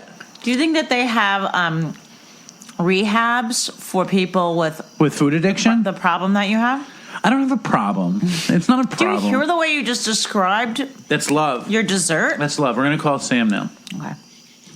Well, you think there's a problem with that? You think that's a problem? I think if your doctor says you have diabetes and need to stop eating sugar, you're in trouble. That'll be a problem. Hello. Hey, Sam, you're on the show. Welcome back. Well, thank you. Thanks for having me. Hi, Sam. Hello, Linda. How are you? I'm good. So what the Dopey Nation needs to know is that Sam helps me make this show week in, week out. He is a producer of the show. He helps to get the best ad reads out of me to make the show happen, and I have to say thank you for all of your hard work and commitment to the show. You're welcome. Yeah, it's not always easy. It's it's a process, but I think we've really found our groove. We're in a good groove. We are. We're back in the New York groove, as Ace Frehley would say. Now, Ace Frehley. Do you know who Ace Frehley is? I do. Kiss was my first concert. Well, there you go.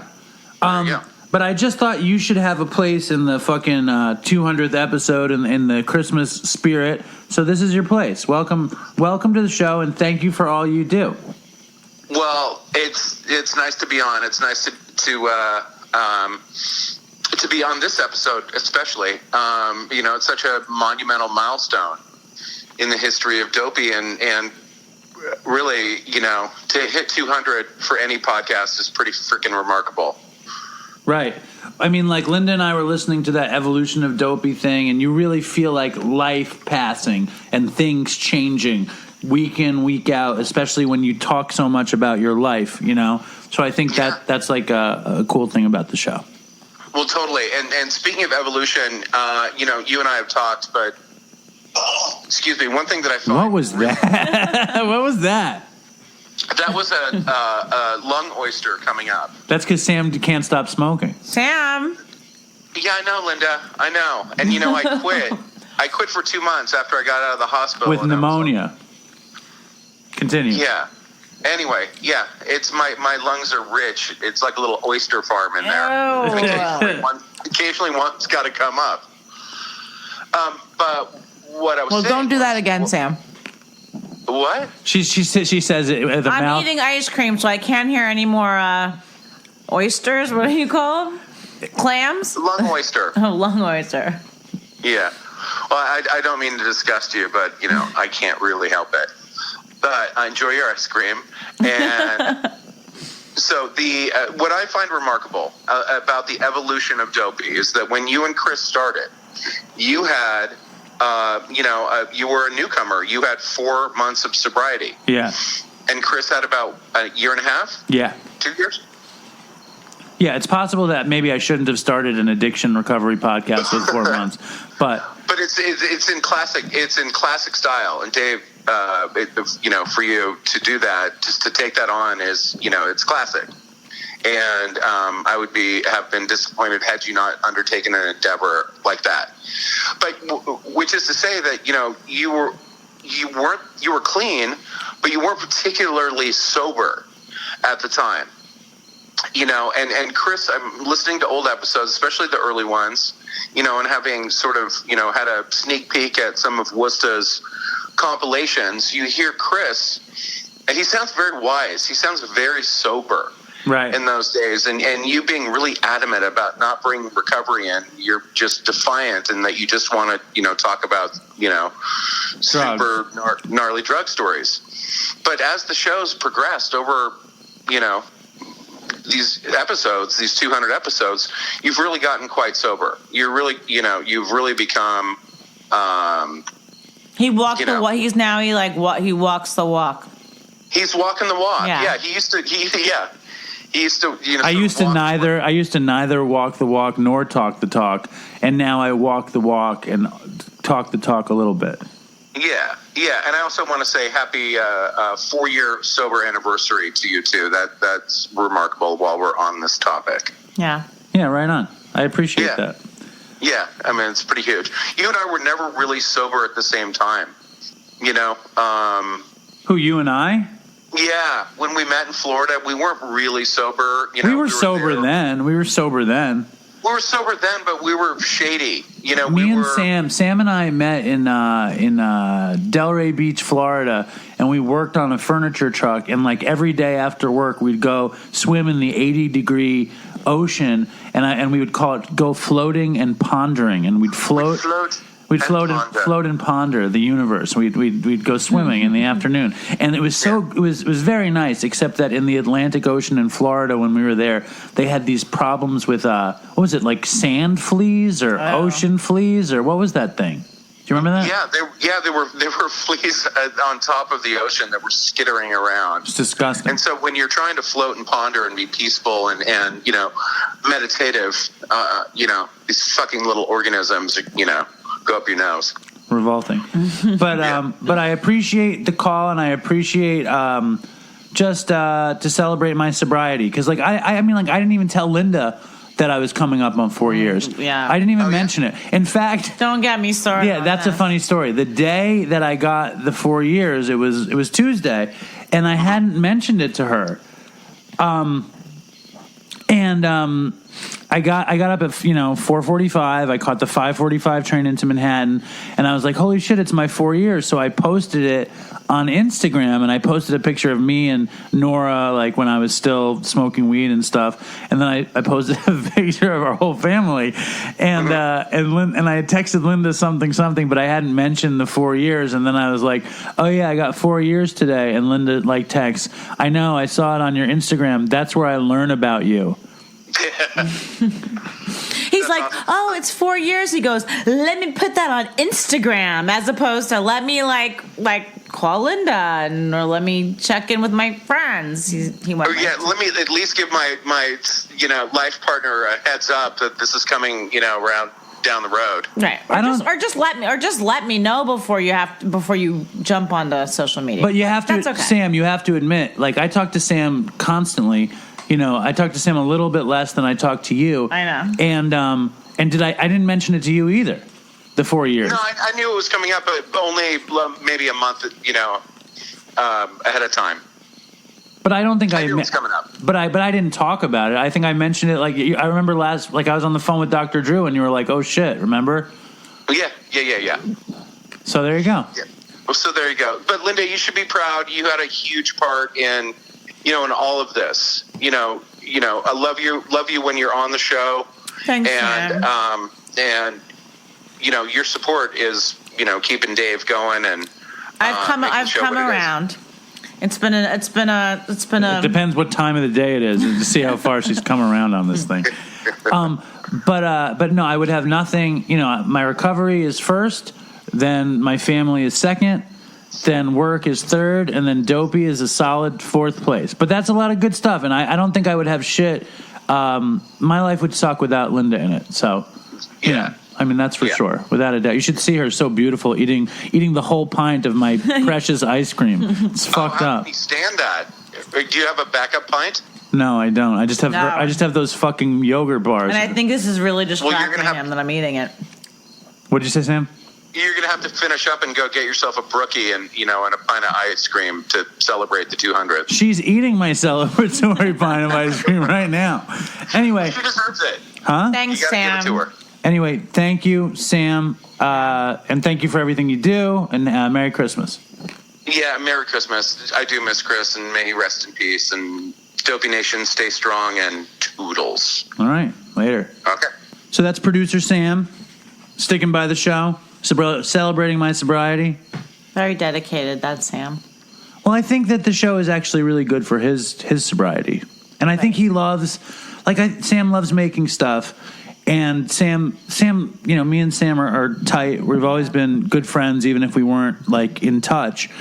But I think he saw it as an opportunity to make something with me, and I really trust his opinion. I think I like his critical mind. He's organized. He can do things that I can't do, and I enjoy that. I enjoy working with him.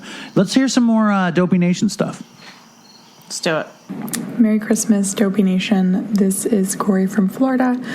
And while I'm not afflicted, I come from a family of people who are. And for me, Dopey helps to understand a little bit more of what they're going through and puts it all in perspective. And for that, I'm forever grateful. We miss you so much, Chris. And stay strong, Dopey Nation. Toodles. Hey, this is Dan from Marin County. And I just want to let you know that I'm a long-time listener, about 3 years, Dopey. And it's been key to my sobriety because I'm a carpenter contractor who works by himself, and it's just been great for my sobriety. Keep up the good work, Dave. What's up, Dopey Nation? It's Annie Ellie and Ray. Hello. From the America. United Kingdom of Great Britain and Northern Ireland. So we're just calling in to say Merry Christmas, stay strong, and toodles, and my socks are wet. Bye. Yo, Dopey Nation, what's up? It's Tim calling from Philly. I'm just calling in to wish the show, Dave, all of you guys a happy 200th episode. What a feat. What an experience it's been. What a journey. You know, this show is real life, and you know, with real life comes real things, and there's been a lot of joy and a lot of happiness and laughter, and there's obviously been a lot of heartache, and but either way, the show's still going and it's growing, and I'm just happy that, you know, our man at the helm didn't give up. So Dave, kudos. Let's keep it going, keep growing this thing, and keep helping each other, because that's what we need. And Merry Christmas, of course. The other man that was involved in this, you know, that I think about all the time. I just wanted to just shout out to him wherever he's at. He made a big impact on my life, and I really, really, truly miss hearing his voice every week. So, toodles for Chris, and just a big congratulations to the show, man. Hey, Dopey Nation, it's me, Teens, from Philly. It's the 200th episode. It's Christmas, and all I want to say is thanks for keeping an addict like me company over the years. It means the world to me. Toodles for Chris. I have to say, these messages like give me the chills. Yeah.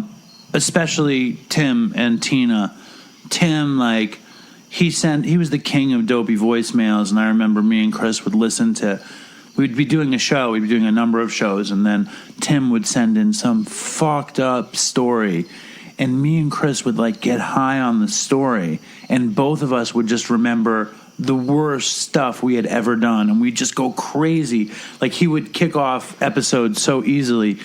And Tina, she wrote in like the first like super complimentary email. She wasn't the first email, but she was the first super complimentary email. And Tina was also like a big fan of Howard Stern, and she could see like how much I loved Howard, and like she was just so fucking complimentary. And I remember that Chris like called Tina on like some drive. He was like driving between Boston and New York, and he called Tina, and he's like, maybe I'm going to go check out Tina, drive to Philly. And like, it was just very sweet, you know? Right. And she also like, when we started the show, she had been clean for years. Then she relapsed and was using and was sending in all sorts of like, why the fuck shouldn't I use? Like, what's the point of being clean? Like, really powerful stuff that we dissected and talked about forever. And then Chris died, and she still didn't get it together. And then one of her best friends died. Right. And she was like, enough is fucking enough. And she wound up getting sober again pretty recently, and I'm pretty sure she's still sober. Wow. But she's always been in the Dopey corner, and it's just it's very sweet, you know. And I love to hear from them. It reminds me of how long we've been doing this, right? And also how funny it is that I met Tim once. Tim came through Katz's once, and I met him once, and it was cool. Never met Tina. I never met like most of the real true blues, you know. But Tina's gonna wind up at DopeyCon, I'm sure. Right. Yeah, if you guys are real true blues, you should come to fucking DopeyCon. Although I think it only fits 100 people. Right. You know. Speaking of true blues, we are going to call my dad, who, you know, I think he's the fan favorite. I think he's more popular than you. No way. I think he's more popular than me. Definitely. Grandpa Alan? And I think he's more popular. He might be more popular than Chris at this point. Did you see the Facebook group where, like, they're like... Is there a We Love Grandpa Alan Facebook group? That's funny. There probably will be now that you mentioned it, but they had a thread about like doing a spin-off podcast just with my dad and what should they call it. And he texted me, "No, I'm not going to do a podcast." Like right away. You know this shit just goes right to his head immediately, right? Oh shit, hold on. Let me get the right number. He is upstate. All right, you ready? Yes. You love this. This is going to be funny.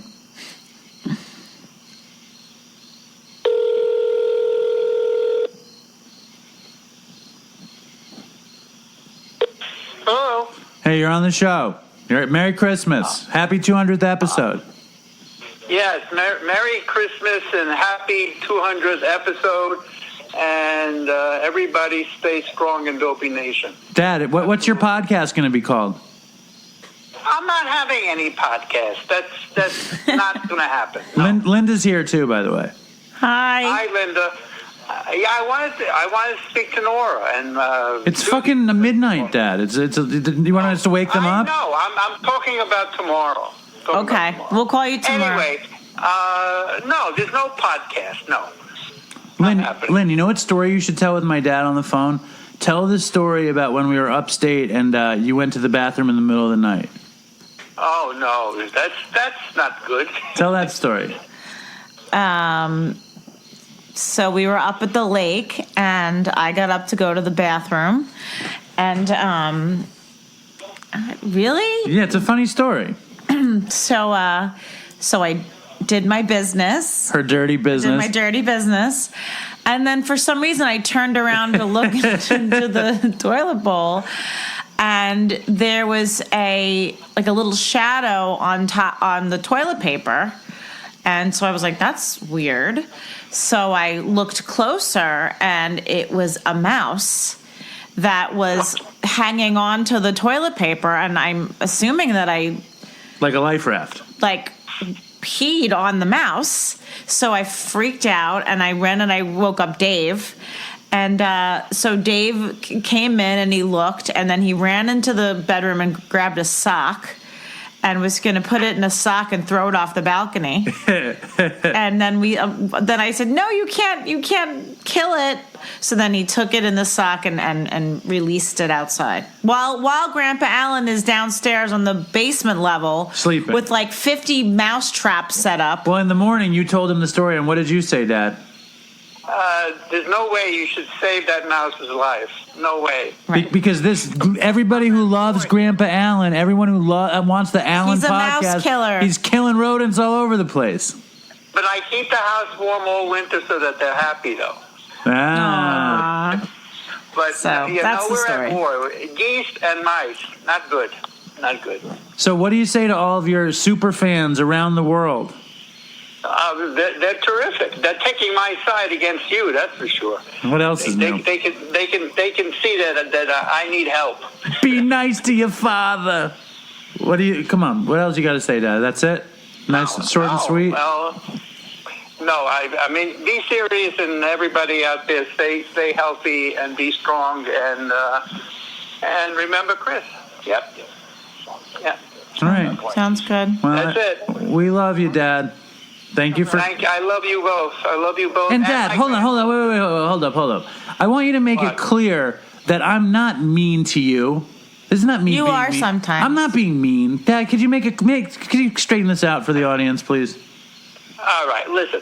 My son thinks it's good to cause trouble on Dopey by getting me upset. So he doesn't do it to be mean. He does it to get higher ratings. No, Dad, let's be clear. When I don't insult you, when I don't try to, fuck with you a little bit, you tell me the show is boring.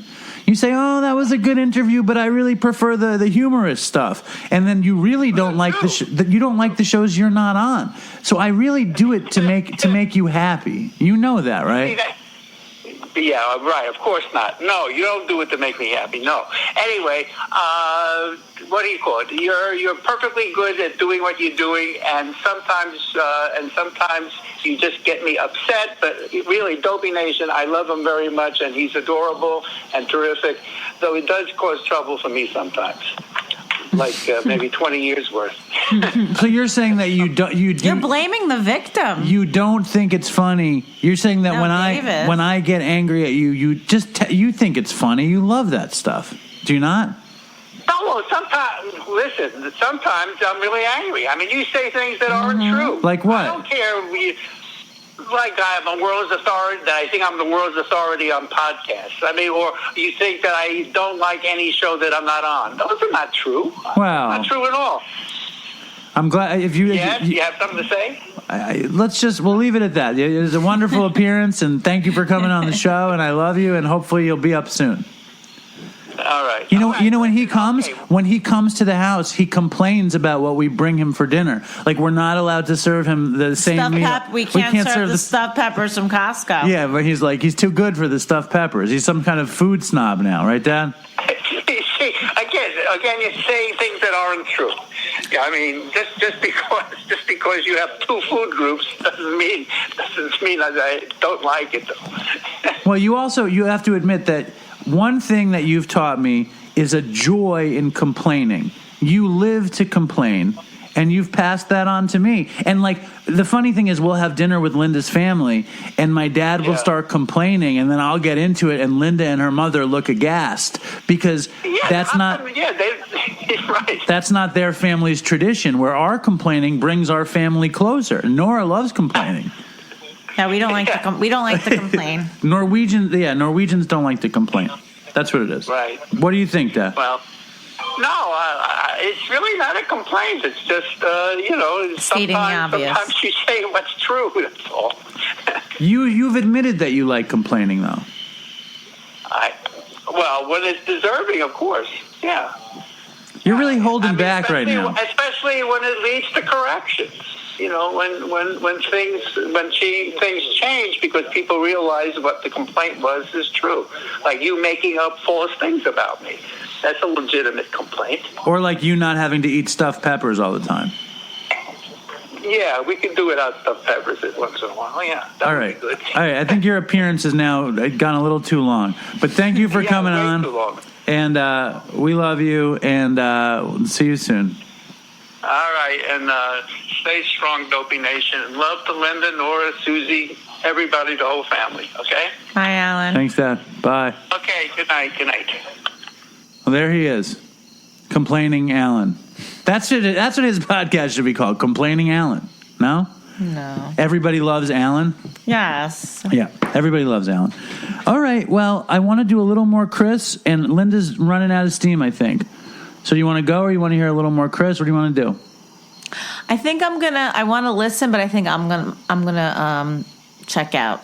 Okay. Get myself ready for bed. Just because we have a baby that likes to wake up during the night, and I'm feeling anxious about it. So one more time, good night. Good night. I love you. Thank you for coming on. Thank you for having me, and thanks for eating my ice cream. That's great.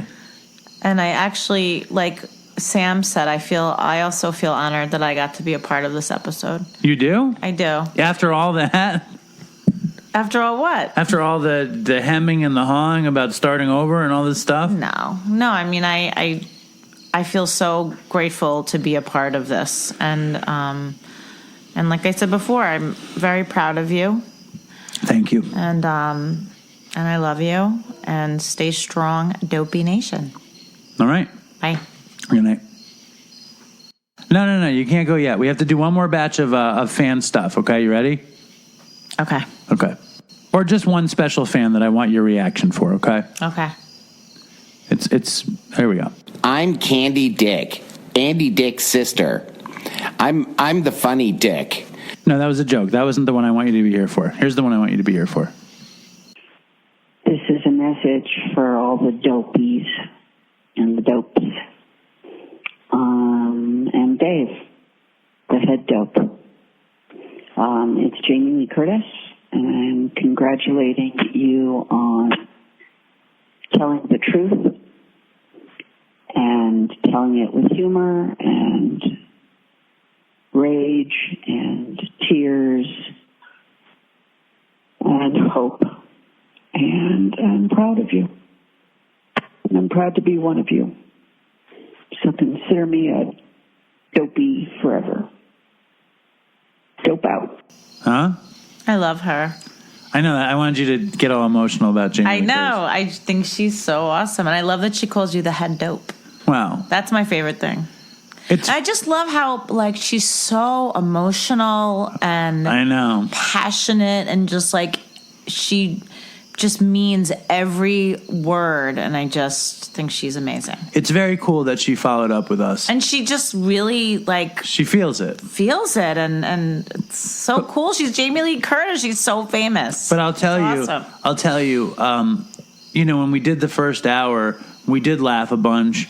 And, like, when I played that evolution of Dopey, like, I welled up at the end. Yeah. Like... You did. And, all of this stuff is very emotional, and well, even as you're playing the voicemails from the fans, I'm watching his face, and I can see that it's just having this really big impact. Hearing all of these different people from all over the world, I know, saying, that the show means something Chrismiss, to them. and like it's. It's incredible. Before you go to bed, I want you to tell the Dopey Nation about what we're going to do the last weekend in September. Oh, I don't even know how to really explain it. There's it's a festival. It's like a recovery festival, like a wellness festival. Something like that. But it's in West Virginia. It's called Healing Appalachia. It's in the Appalachian Mountains. And they're having musicians. Some are I guess relatively well known. Tyler Childress, I think, is the guy's name, the most famous one. He headlines the festival. There's some relatively well known people, and it's based around, I think, around wellness, recovery, addiction, and the woman who runs the festival wanted Dave to come and be the MC for the whole festival, so introduce all the acts, and it's pretty crazy, right? And I guess, does she want you to like tell jokes? What is she? I don't think so. I think she just wants me to introduce the acts. Some good knock jokes prepared, right? I like know one. So we're all flying there, and we're staying on this woman's farm. And we're taking our 2 kids, so that's going to be interesting. Me and the 2 kids hanging out in like a field watching Dave introduce drug addict bands and stuff. MC this thing, but it's going to be a wild experience, and I think it's very flattering, and it's a real honor that she wanted Dave to do this. Yeah, it's amazing. And I think it's a great warm up for DopeyCon. It's 2 weeks before DopeyCon, so it'll be like it's going to be like thousands of people that I'm going to have to speak in front of, which I've never done. It's going to be weird. A trip. Yeah. So anyway, you can go to bed. I love you. Thank you for coming on. Thanks for having me. Love Good you night. too. Okay, Good night. bye. So Christmas is almost over. Linda's gone. I had the pleasure of talking with the Dopey benefactor, Dopey friend, Dopey inspiration, Bob Forrest, and I want you guys to hear about it. So here's Bob. So what's up? It would not be a Dopey 200th. Oh, Dopey Nation. Uh-oh, he just jumped in. What are you doing? It is 200 episodes of this nonsense. 200. Dude, Bob, it's Bob Forrest, friend of the show, benefactor of the show. Love the show. Oh, such a profound cheerleader, lover of the show, which I think really helped the show, to be honest with you. I could tell the history of how I learned about the show. Tell the story. So before I met you on the streets of New York, people that were working for me and people that are my co-hosts on podcasts and 12-step community people were talking mad shit about this podcast that romanticized drugs and just didn't talk about recovery and was just a bunch of drug stories. And I was like, sounds great. What's the name of it? What is this podcast? You know, now Chuck is your biggest devotee, but he didn't like it at all. I know. And just my description from like 4 or 5 people of what Dopey was, I knew that I would love it. That's before I knew it was you, that it was Chris, a former client of mine. I just knew like, hey, I got to figure out where to find this Dopey podcast because that sounds like something that I would love. It's so funny because then Dopey Podcast found you and we just fucking ran into each other. Yeah, at a restaurant. I know. I mean, but literally, I worked in that restaurant like 11 years, and I saw people here and there, but like, if there was anybody, Chris and I would talk about it. If I could run into anybody, you were like top 2 people. And I remember, I had a tray of food coming out of the fry station. You're standing at the fry station with a plate of fries in your hat. And I'm like, this dude looks like Bob Forrest. And I ran to the table, served the people, and you went to the back of the store. And I ran up to you and I said, are you Bob Forrest? And you were like, yeah. And I was like, I do this fucked up podcast about drugs.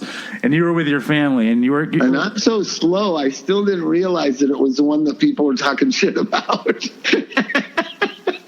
I'm not good with names. No. It took me a long time to even understand that it's Dopey.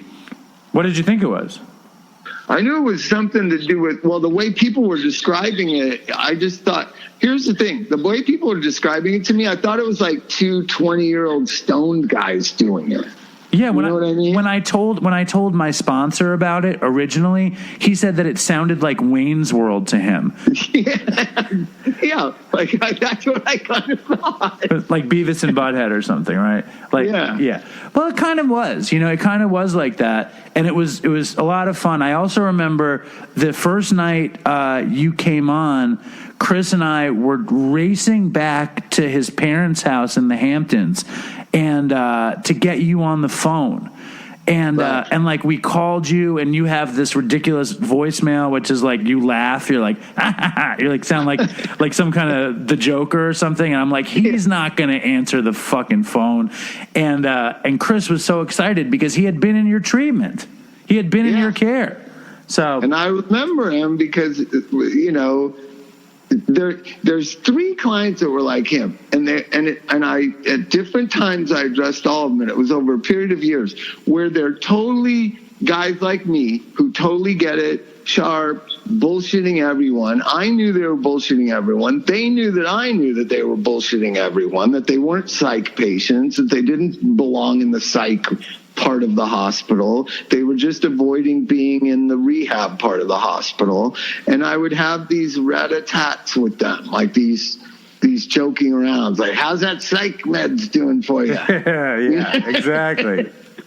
Because most of the people in psych wards do belong in them. You can tell that they belong there. Oh yeah, Chris's stories of his playing cards and loaning people money for cigarettes, and he was running the show up there.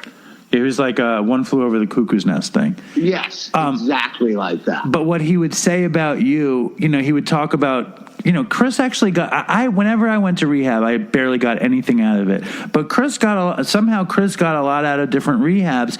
And he would say he loved being your patient because you would just sit back in your chair and laugh at everything he said, because he was so full of shit.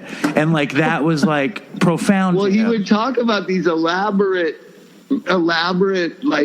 same as, see, what him becoming educated did was give value to all the stuff he was saying as a client. Like, I remember he would say things like, he was one of the first people that, it was a phrase that started getting used in the late 90s, early 2000s. Do you believe that willful neglect is as bad as physical,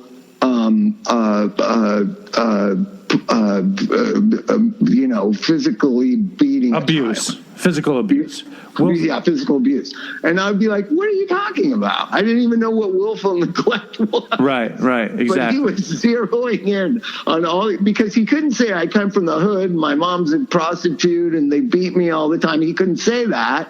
So he was looking for intellectual arguments to explain how he ended up where he ended up. Yeah, totally. It's amazing. And now we've come such a long way. I heard you guys on Don't Die talking shit about me, talking shit about Dopey Dave. You're like, Dopey Dave don't like talking about shooting dope in the neck. Which I was honored. I was honored to be mentioned on the show. Well, no, because here's the thing. I think that the dynamic between you and Chris was Chris always went too far, and then your role was to bring it back before everybody got totally offended or turned off. Well, that was your role. Sometimes, but most of the role was just me yelling at Chris being a dumbass and me yelling at him. Be more responsible and stop saying all the crazy stuff he would say. So without Chris now, you're a little too moderate. You let yourself go, Dave. Don't guard yourself because your children might hear it 20 years from now. Oh, give me a break, Bob. You've never listened to a minute of the show. Give me a break. Come on. You have? You're sitting back and listening to the show? Really? You think I'm too moderate? Dude, I tell stories. In the car, I listen to it. I'm honored. I can't believe it. I cannot believe it. I'm honored. I think I've told some good tales. No, you've told a couple. Mostly now, you're just like an interviewer. The interviews are excellent. Thank you. You're a much more excellent interviewer. Here's the interesting thing about me as an interviewer. There's very few people I'm really interested in what they have to say. Like, I got to interview David Foster Wallace one time, and I was silent. Right. I really wanted to hear what he has to say. But, like, a lot of people are getting interviewed. I'm not interested. No, I hear you. In what they have to say. Because there's so much celebrity now. It's just crazy. There's too much celebrity. We got to tone down the celebrity. We got to have a number limit on it. Like 3,483 celebrities. That's all there can be. Well, you don't think that the deviation in importance of celebrity kind of trumps that? To some people, to really weird people, I'm some kind of celebrity. Yeah, you, me, Chuck. Well, come on, he's a celebrity. You, Chuck, and Mike are one thing. Name people who aren't celebrities. There's actually less of them. Right. My dad is kind of a celebrity now. They all love my dad. It's funny. You're right. Yeah, I think of the boss you always talk about at the restaurant as kind of a celebrity. I kind of know him. He's, it's a weird. No, you're right. Weird culture we're living in. You're right. So what do we do? What do we do, Bob? What do we do about this? Well, I mean, I just, myself, I'm only interested in the people that I'm interested in what they have to say. Like, have you seen the new Rolling Thunder Review documentary, the Bob Dylan thing? I did. I totally saw it. Amazing. It's amazing. I my favorite part of it is in like the first 5 minutes. Yeah, the Dylan interview. Where Dylan's like, I don't fucking remember shit. He's like, I don't believe any of it. I see. My theory is that when Dylan said that, Scorsese said to himself, what the fuck am I going to do with this? And then he had that idea to make it kind of tall tales and legends of the tour. Yeah, but when he said it was 50 years ago, right? It's before I was even born. Right. Well, that's when he hit his stride. Oh, Bob, tell the story about when you met Bob Dylan. I met him. Well, the first time I met him was at Madison Square Garden, and he's been my idol my whole life since I was 11 years old. And Michael Stipe, there was a band called Golden Palominos were playing, and Michael Stipe was the singer of it. And he comes in, he goes, your idol's in the hallway. And I was like, everybody knew Bob Dylan was my idol. And I looked out in the hallway, and Bob Dylan was by himself in the hallway at Madison Square Garden. So I said, oh, shit. And I walked over to him, and he was standing outside the Los Lobos dressing room. He was like waiting to meet Los Lobos. And I said, oh, my God, I just love you so much. And I know you have a million people come up to you, and he put his hand out to shake my hand. He said, oh, yeah, man, well, thanks a lot. Like before, he was like cutting my compliments off since he's heard every compliment. Right. He's like, enough. Nice to meet you. And when he shook my hand, he had those Billy Idol leather gloves on with the no fingers. Yeah. And I remember thinking, like, Bob Dylan ain't supposed to wear those fucking lame gloves. maybe after the show he was going to play handball or something. He needed the handball gloves. And so then I went back in the dressing room, and Flea came in, and everybody was a buzz, like, Bob Dylan's here.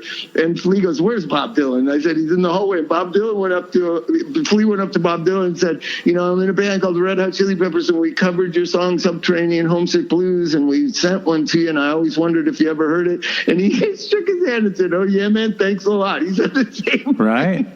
Amazing. He said the same thing to anybody that comes up to him, I'm sure. Oh, yeah, man, thanks a lot. And the handshake means get the fuck away from me. Well, it's Bob Dylan. You know what I mean? I get that. What do you think about the old Bob Dylan as heroin addict story?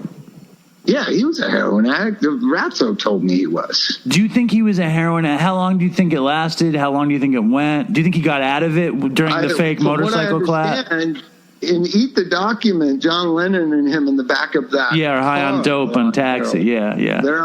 They're on heroin there. So that's 66. So, and then I think he comes out with New Morning is when it had ended. So that's 71 or 70. When I used to kick dope, I had an apartment in Manhattan and Chelsea, and I would kick dope, a couple times a year. And New Morning was the record I would always play. I love that album. I would always play that record. And that song, Sign in the Window. Oh yeah, Sign in the Window says lonely. Lonely. Yeah. Marry me a wife and catch rainbow trout. That's it. Have a bunch of kids that'll call me Paul. That must be what it's all about. That's why we're living our lives, because of that line from Bob Dylan. Having children is what life's all about. Yeah, that's man. what he said in Sign in the Window. Bob, you just gave me the total chills. All right, that's amazing. So let's celebrate the 200th, and then we gotta keep going. Gotta keep rolling. Yeah. Keep this rolling thunder train moving. Dr. Drew, call Dr. Drew. No, he's in. Dr. Drew is in. Dr. Drew did a paltry 4 minutes, but he wasn't singing fucking Sign on the Window. You were so surprised when I told you Dr. Drew's gonna love Dopey. You were like, no way. And I was like, I know him. He's gonna love this. He really does love it. He really does. He's a sweetheart, Dr. Drew. He's a Dopey devotee. Dude, do you know that they had me to their apartment in Manhattan to record? They paid me to engineer their show when they did it in Manhattan. God in heaven, I've never had the privilege of knowing where they live. They always meet me in a cab downtown. Shut the fuck up. No way. I don't believe it.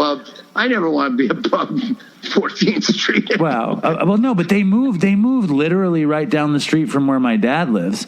And but the funny thing is that they paid me to be their engineer. You know what I'm saying? That's great. I'm not a good engineer is the point. You're learning a skill. Yes, sir. Bob, I love you. Thank you for coming on. I love you, man. Keep on rocking. Yeah, we'll get you. So I never know, because when I'm in my car, I just go to podcasts. I have Maron, I have Dopey, I have a couple other ones. I just, because I'm driving and I don't want to listen to music, I just push whatever and I end up listening to something. So, but I'll push towards the top of the downloads. I want to hear some really graphic stories of your drug use in the next 2 or 3 episodes, not obviously this anniversary episode. I want to hear. Now, I never shot up in the neck, but I was with a guy one time that shot up in the neck, and I thought, if I ever get that bad, I will stop. That was your thing? I remember when I used to cop downtown, you couldn't cop downtown in L.A. without seeing somebody shooting up in their neck, literally. Like, literally, you're fucking walking down the street and somebody is on, like, whatever, St. Julian or whatever those streets are east of... St. Julian, right. Fucking... I'll tell you one thing about... So, there was a girl, she's passed away, unfortunately, and I won't say her name, but she was just lovely, and she was a famous writer, and she used to, because, notoriously girls' veins are a little deeper and they shoot out faster and whatever. And she could scrunch her forehead and make the vein in her forehead come out, and she would shoot in her forehead vein. Ugh. Yeah, I never saw that. Then it's constantly right there, like a bunch of needle track marks on your forehead. I know, it's terrible. That's just terrible.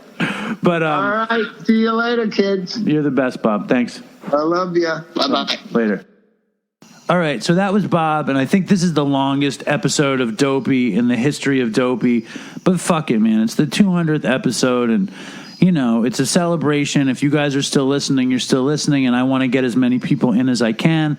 So here's some more Dopey people, Dopey Nation folks, celebrating. Happy 200th episode, Dopey Podcast. I wish Chris was here, but I'm sure he's up there somewhere smiling down on all of us. The Dopey Nation has helped me and so many others, so thank you, Dave, for continuing your great work. Peace. Merry Christmas, Dopey. Hi, Dave. Happy 200th episode. It's a big fucking deal. 200. I'm really proud of you, all the hard work and love that you put into Dopey each week, and I want to thank you for having me be a part of it. I really love being on the show and talking to you.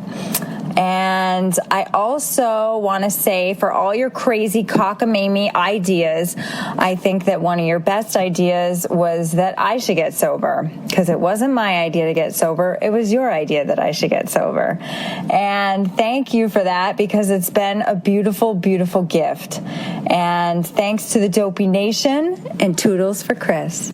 So she didn't say her name, but that, of course, was Dopey regular and great friend of mine, the great Aurora, and I love hearing her on the show, and I love that she's sober, and she's so, full of vim and vinegar and all that good stuff, and I love that she accredits her sobriety to me, and she should. No, it's Aurora's hard work, and I'm just happy she's on the show. And here's another great friend of mine calling in, Jimmy. Hi, this is Dave's old friend, Jimmy. Wishing everyone a very Merry Christmas. Missing Chris, but very excited for Dopey's 200th episode. I know that Dopey's gotten me through a lot of cold, dark Russian nights when I had no one to speak English to. And I'm incredibly proud of everything that Dave has managed to do, despite it all, with Dopey and the Dopey Nation, and I'm grateful for all that the Dopey Nation is doing too.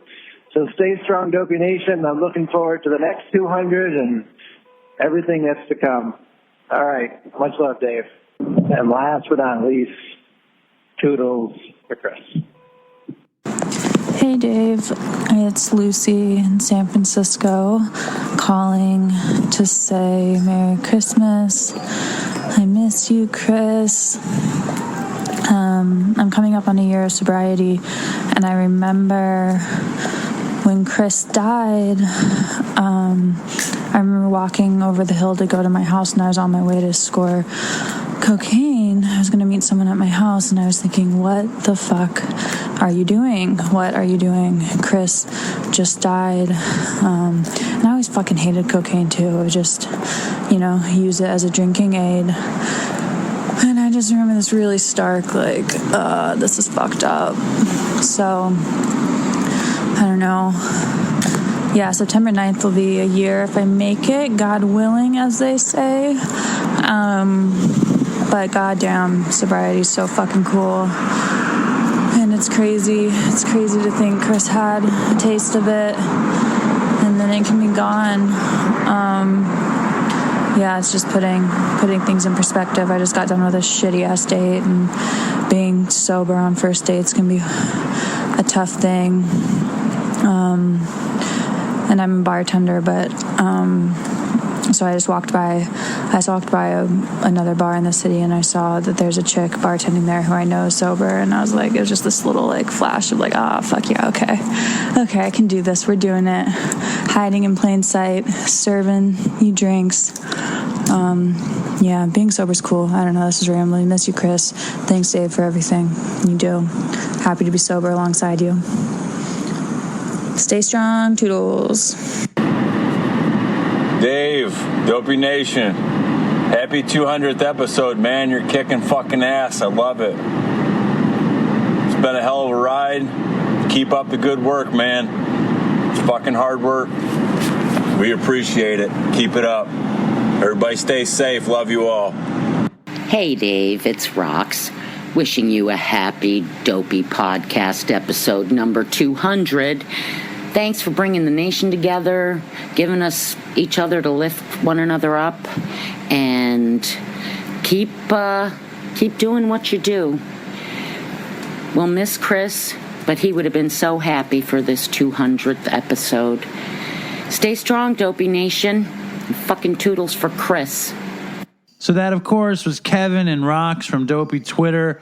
One person who I'm not going to include in this thing, who I fucking never include, is Justin England. Justin Incredible. Fucking 3 years sober today. Happy fucking sobriety, Justin. But your voicemail was 4.5 minutes. I listened to it. I loved it. But it's just too long. I don't know. Sam, what do you think? Too long? Yeah, too long. You don't think I should just play it? We on air? Yeah, we're on air. I mean, I love him, and he's great, and it's a huge moment in his sober life. But, Justin, we asked for a shorty, bud. I know, but I'm going to play it. Fuck it. It's 3 years. We're at 2 hours and 31 minutes. I'm going to give him 4 minutes. Fuck it. All right, let's celebrate the gas bag. Here we go. Happy anniversary. Here we go. Hi, Dave. Dopey Nation, it's Justin. That manic, rambling fucking idiot from the Dopey Nation or Twitter. Just wanted to send a message in to tell you what Dopey means to me. Dopey means the world to me. It is a portable NA because there's not many meetings around where I'm from. I'm not out in the sticks. It's just, excuse me, there's not many at all. And I'm out of breath. I apologise. I just ran from the office to the car in the pissing down rain to make sure I can record this and send it across, because I've been saying I'm going to send a message across for forever and a day, and I thought, what better way than to send one that tells Dave and everyone else what Dopey means to me. I stumbled across Dopey by chance because I was in a Harris Whittles loophole, and Stephanie Whittles Wax, I can't pronounce that fucking name, was on an episode, and I wasn't a big fan at first, and then I come back to Dopey, and then that was it. I was sold. From there, I went straight to episode 1 and just listened. And obviously, Chris had passed. That sucked dick. The Artie Lang episode was amazing. And the Brandon Novak, I think it was the second episode, was amazing. Bob Forrest, Amy fucking Dresner. The show is just great, and it elevates my mood. I listen to it on the way to work, on the way from work, at work, in the evenings. The community that is Dopey Nation that means a lot to me as well, because it's somewhere I can go and just throw shit at people. Not literally throw shit at people, just, type how I'm feeling, or if I want to share something that I wouldn't share to my usual Facebook page, because people would be like, oh God. But yeah, sorry, it's coming into like 2 minutes odd, but I had to send something in. I sound monotone, so I apologise. But again, I had to send something in because it's a 200th episode, and the chance of getting on is amazing. I also want to make it official. I've got a scan. Well, I don't have a scan on Monday. My missus has a scan on Monday because we're expecting another little little baby, which is fucking amazing. And I'm sharing that with you because it might get me in there with the 200th episode. Mm-hmm. But no, in all honesty, it's fucking amazing. We're 3 years clean this Friday. And Dopey has definitely helped with that in a massive way in the short amount of time that I've known it. I consume Dopey. Obviously, as an addict, if I like something, I have to crave it.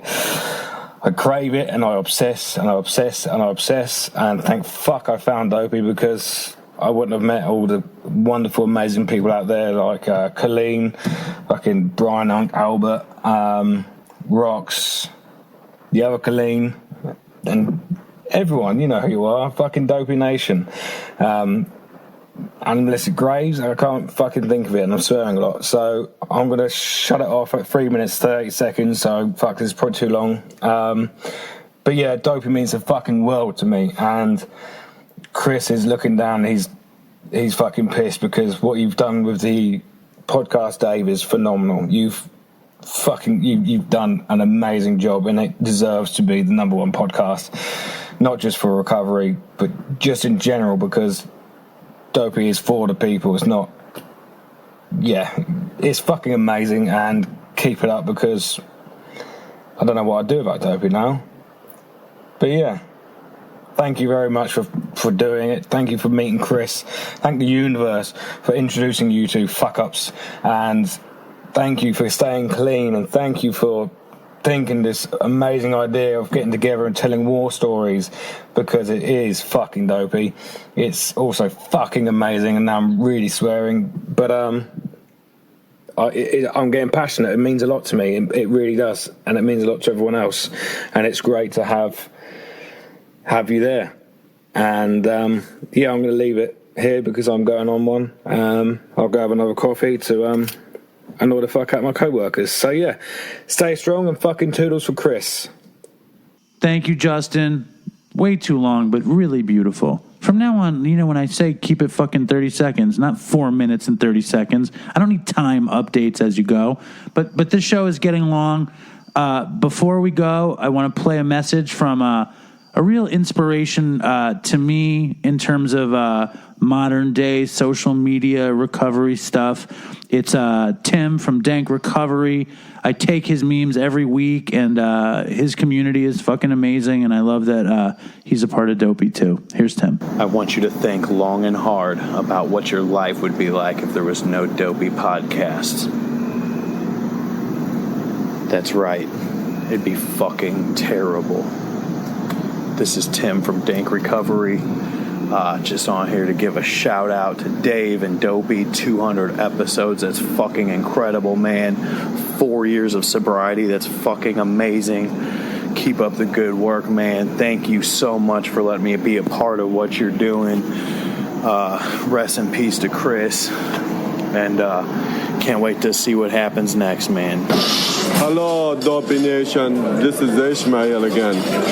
I missed you guys, all of you. I just want to wish you a happy Merry Christmas and a happy 200 episode. Tell them how much you miss working with me. David left me, and I miss working with him, and I feel so lonely. So,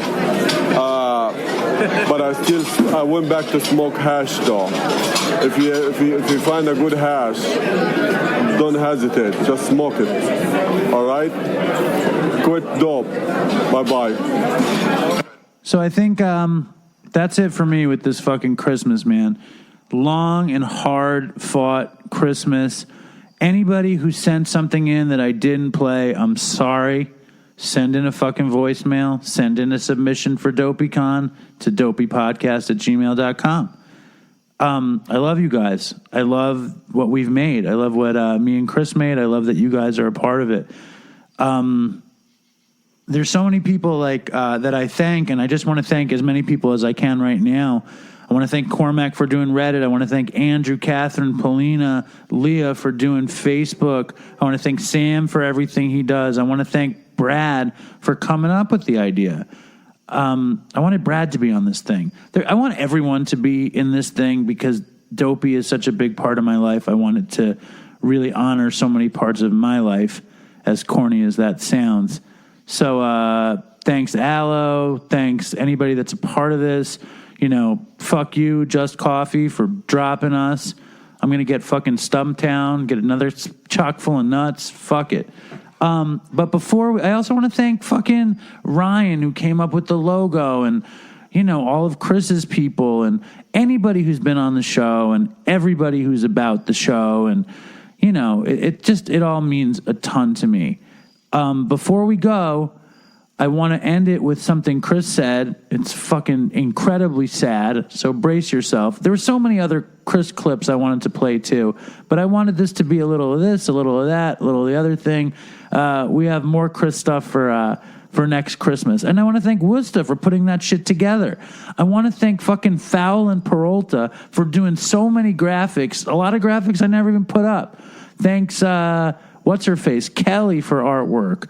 I want to thank Aaron for sick artwork, and everybody who sent in a voicemail. I want to thank you guys. I want to thank all the listeners just for being a part of the show.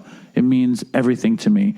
And here is a clip from Worcester that's called Chris's closing thoughts. So before I play that final closing thought of Chris, the closing thought of Chris is all about it was after Dave Marshall died that we recorded what you're going to hear. So it just makes me think of everybody that we lost, which is, of course, Dave Marshall, and it's Andrew, the hobo hippie, and it's Troy, our first or second listener / email, and, of course, it's my dear friend and brother, Todd, and it's anybody that you guys know that died, your friends and your relatives, and all these people dying. The worst thing is that they're gone, but the best thing that they do is they carry the message. So try to stay alive. I love you guys. Stay strong, Dopey Nation. Merry Christmas. Happy 200th episodes. And, of course, fucking toodles for Chris. The reality of the situation is that this is going to continually happen. People are going to keep dying because I feel like so many people die from these deaths, and to know that they're remembered in some capacity. I'm just assuming, you know what I mean? I don't have a child and someone who's passed away that's dear to me, but to know that they're remembered a year later, 2 years later, 5 years later, that's comforting on a different level. It's weird for me 2 years later when something cool's happened in my life, randomly I'll remember them and be like, nothing's cool is happening in their life anymore. Do you know what I mean? I remember usually in tandem with a positive event, a milestone of some sort of a development in my life. Do you know what I'm saying? A girlfriend, an apartment, a job, a career prospect, something like that happens, and that's a good thing. Then I think of people I knew who passed away because of this disease. That's when I get sad. Everything to you is Toodles. Why? Dude, the Dopey Nation loves Toodles. The Dopey Nation loves Toodles. Yeah. And most importantly... It's not... Don't even say it. And most importantly... How about there's a guy who wrote... Somebody had written something... Well, he said, when I hear Stay Strong, Dopey Nation without hearing Toodles, it's like getting a blowjob and instead of coming, getting kicked in the balls.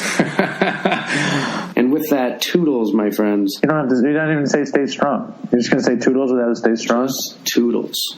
Toodles. Jesus Christ. Toodles. Toodles. Toodles. Toodles. Toodles. Toodles. Toodles. Toodles. Toodles. Toodles. Toodles. Toodles. Toodles. Toodles. You don't have to say Toodles. All right. Toodles. Toodles. Toodles. Please drop a review. Just don't say Toodles. Toodles. It's not cool. Toodles. Toodles. Toodles. Toodles.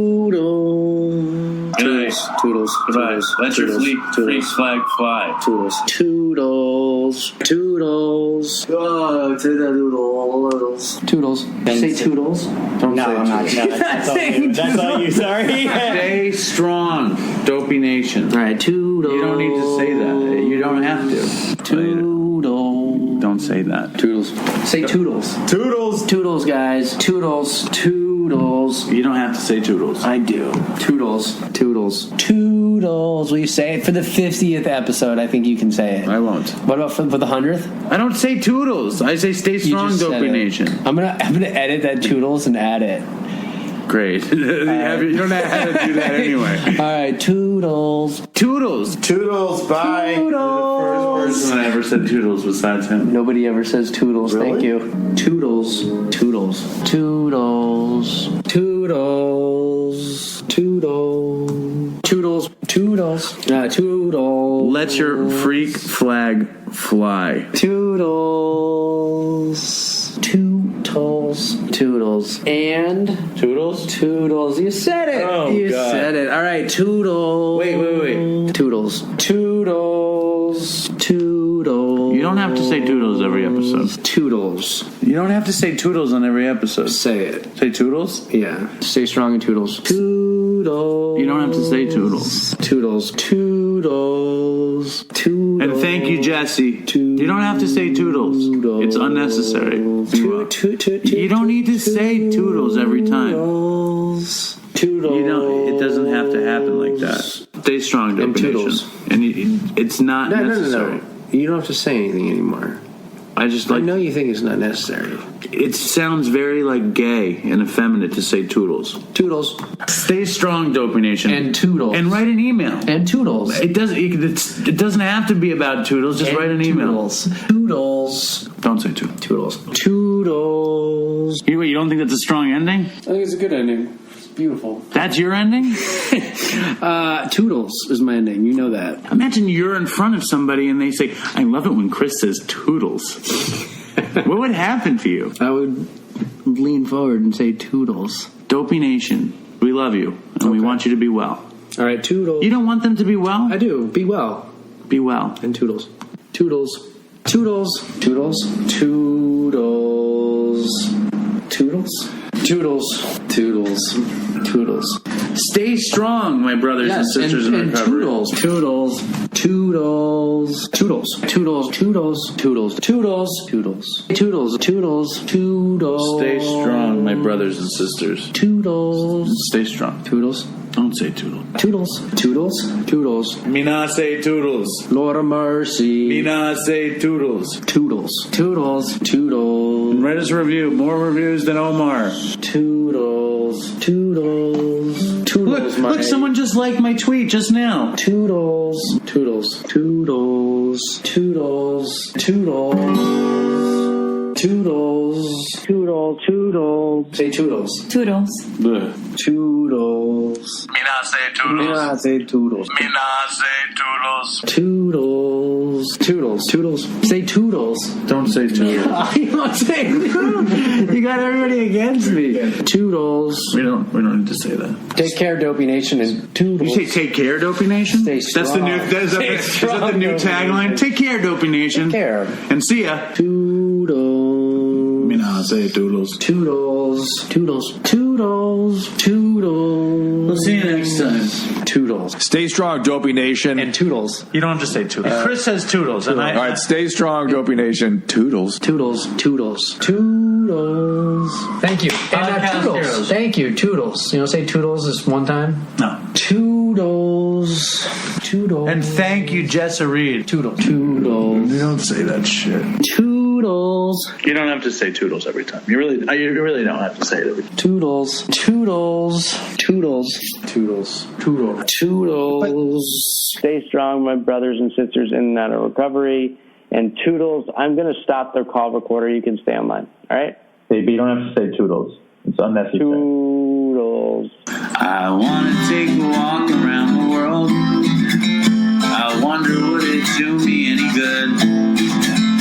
Until I get some money in my pocket, then I guess I'll just have to walk around my neighborhood. But I want to be good so bad. Want to be so good, so bad, so bad. I want to be good so bad. Bad desire's all I ever had. And I want to take a ride up in the sky. Watch this aeroplane just pass me by. And I want to see a Lear jetliner take a dive, just to show all of these people what it means to be alive. But I want to be good so bad. Want to be so good, so bad, so bad. I want to be good so so bad. Bad desires all I ever had. And my shadow's getting smaller and smaller. And it's time to where I stand. Shadow's getting smaller and smaller. And it's time to where I stand. And I wonder would they pay it any mind when I leave this busted city far behind. I'll take the high road, however far it winds, because peace and love are very, very, very hard to find. And I wanna be good so bad. Wanna be good so bad, so bad. I wanna be good so bad. Bad desires all I ever had. Damn it, all these suckers make me mad. And it's all I ever had. And it's all I ever had. And these suckers make me mad. And I wanna call my dad. And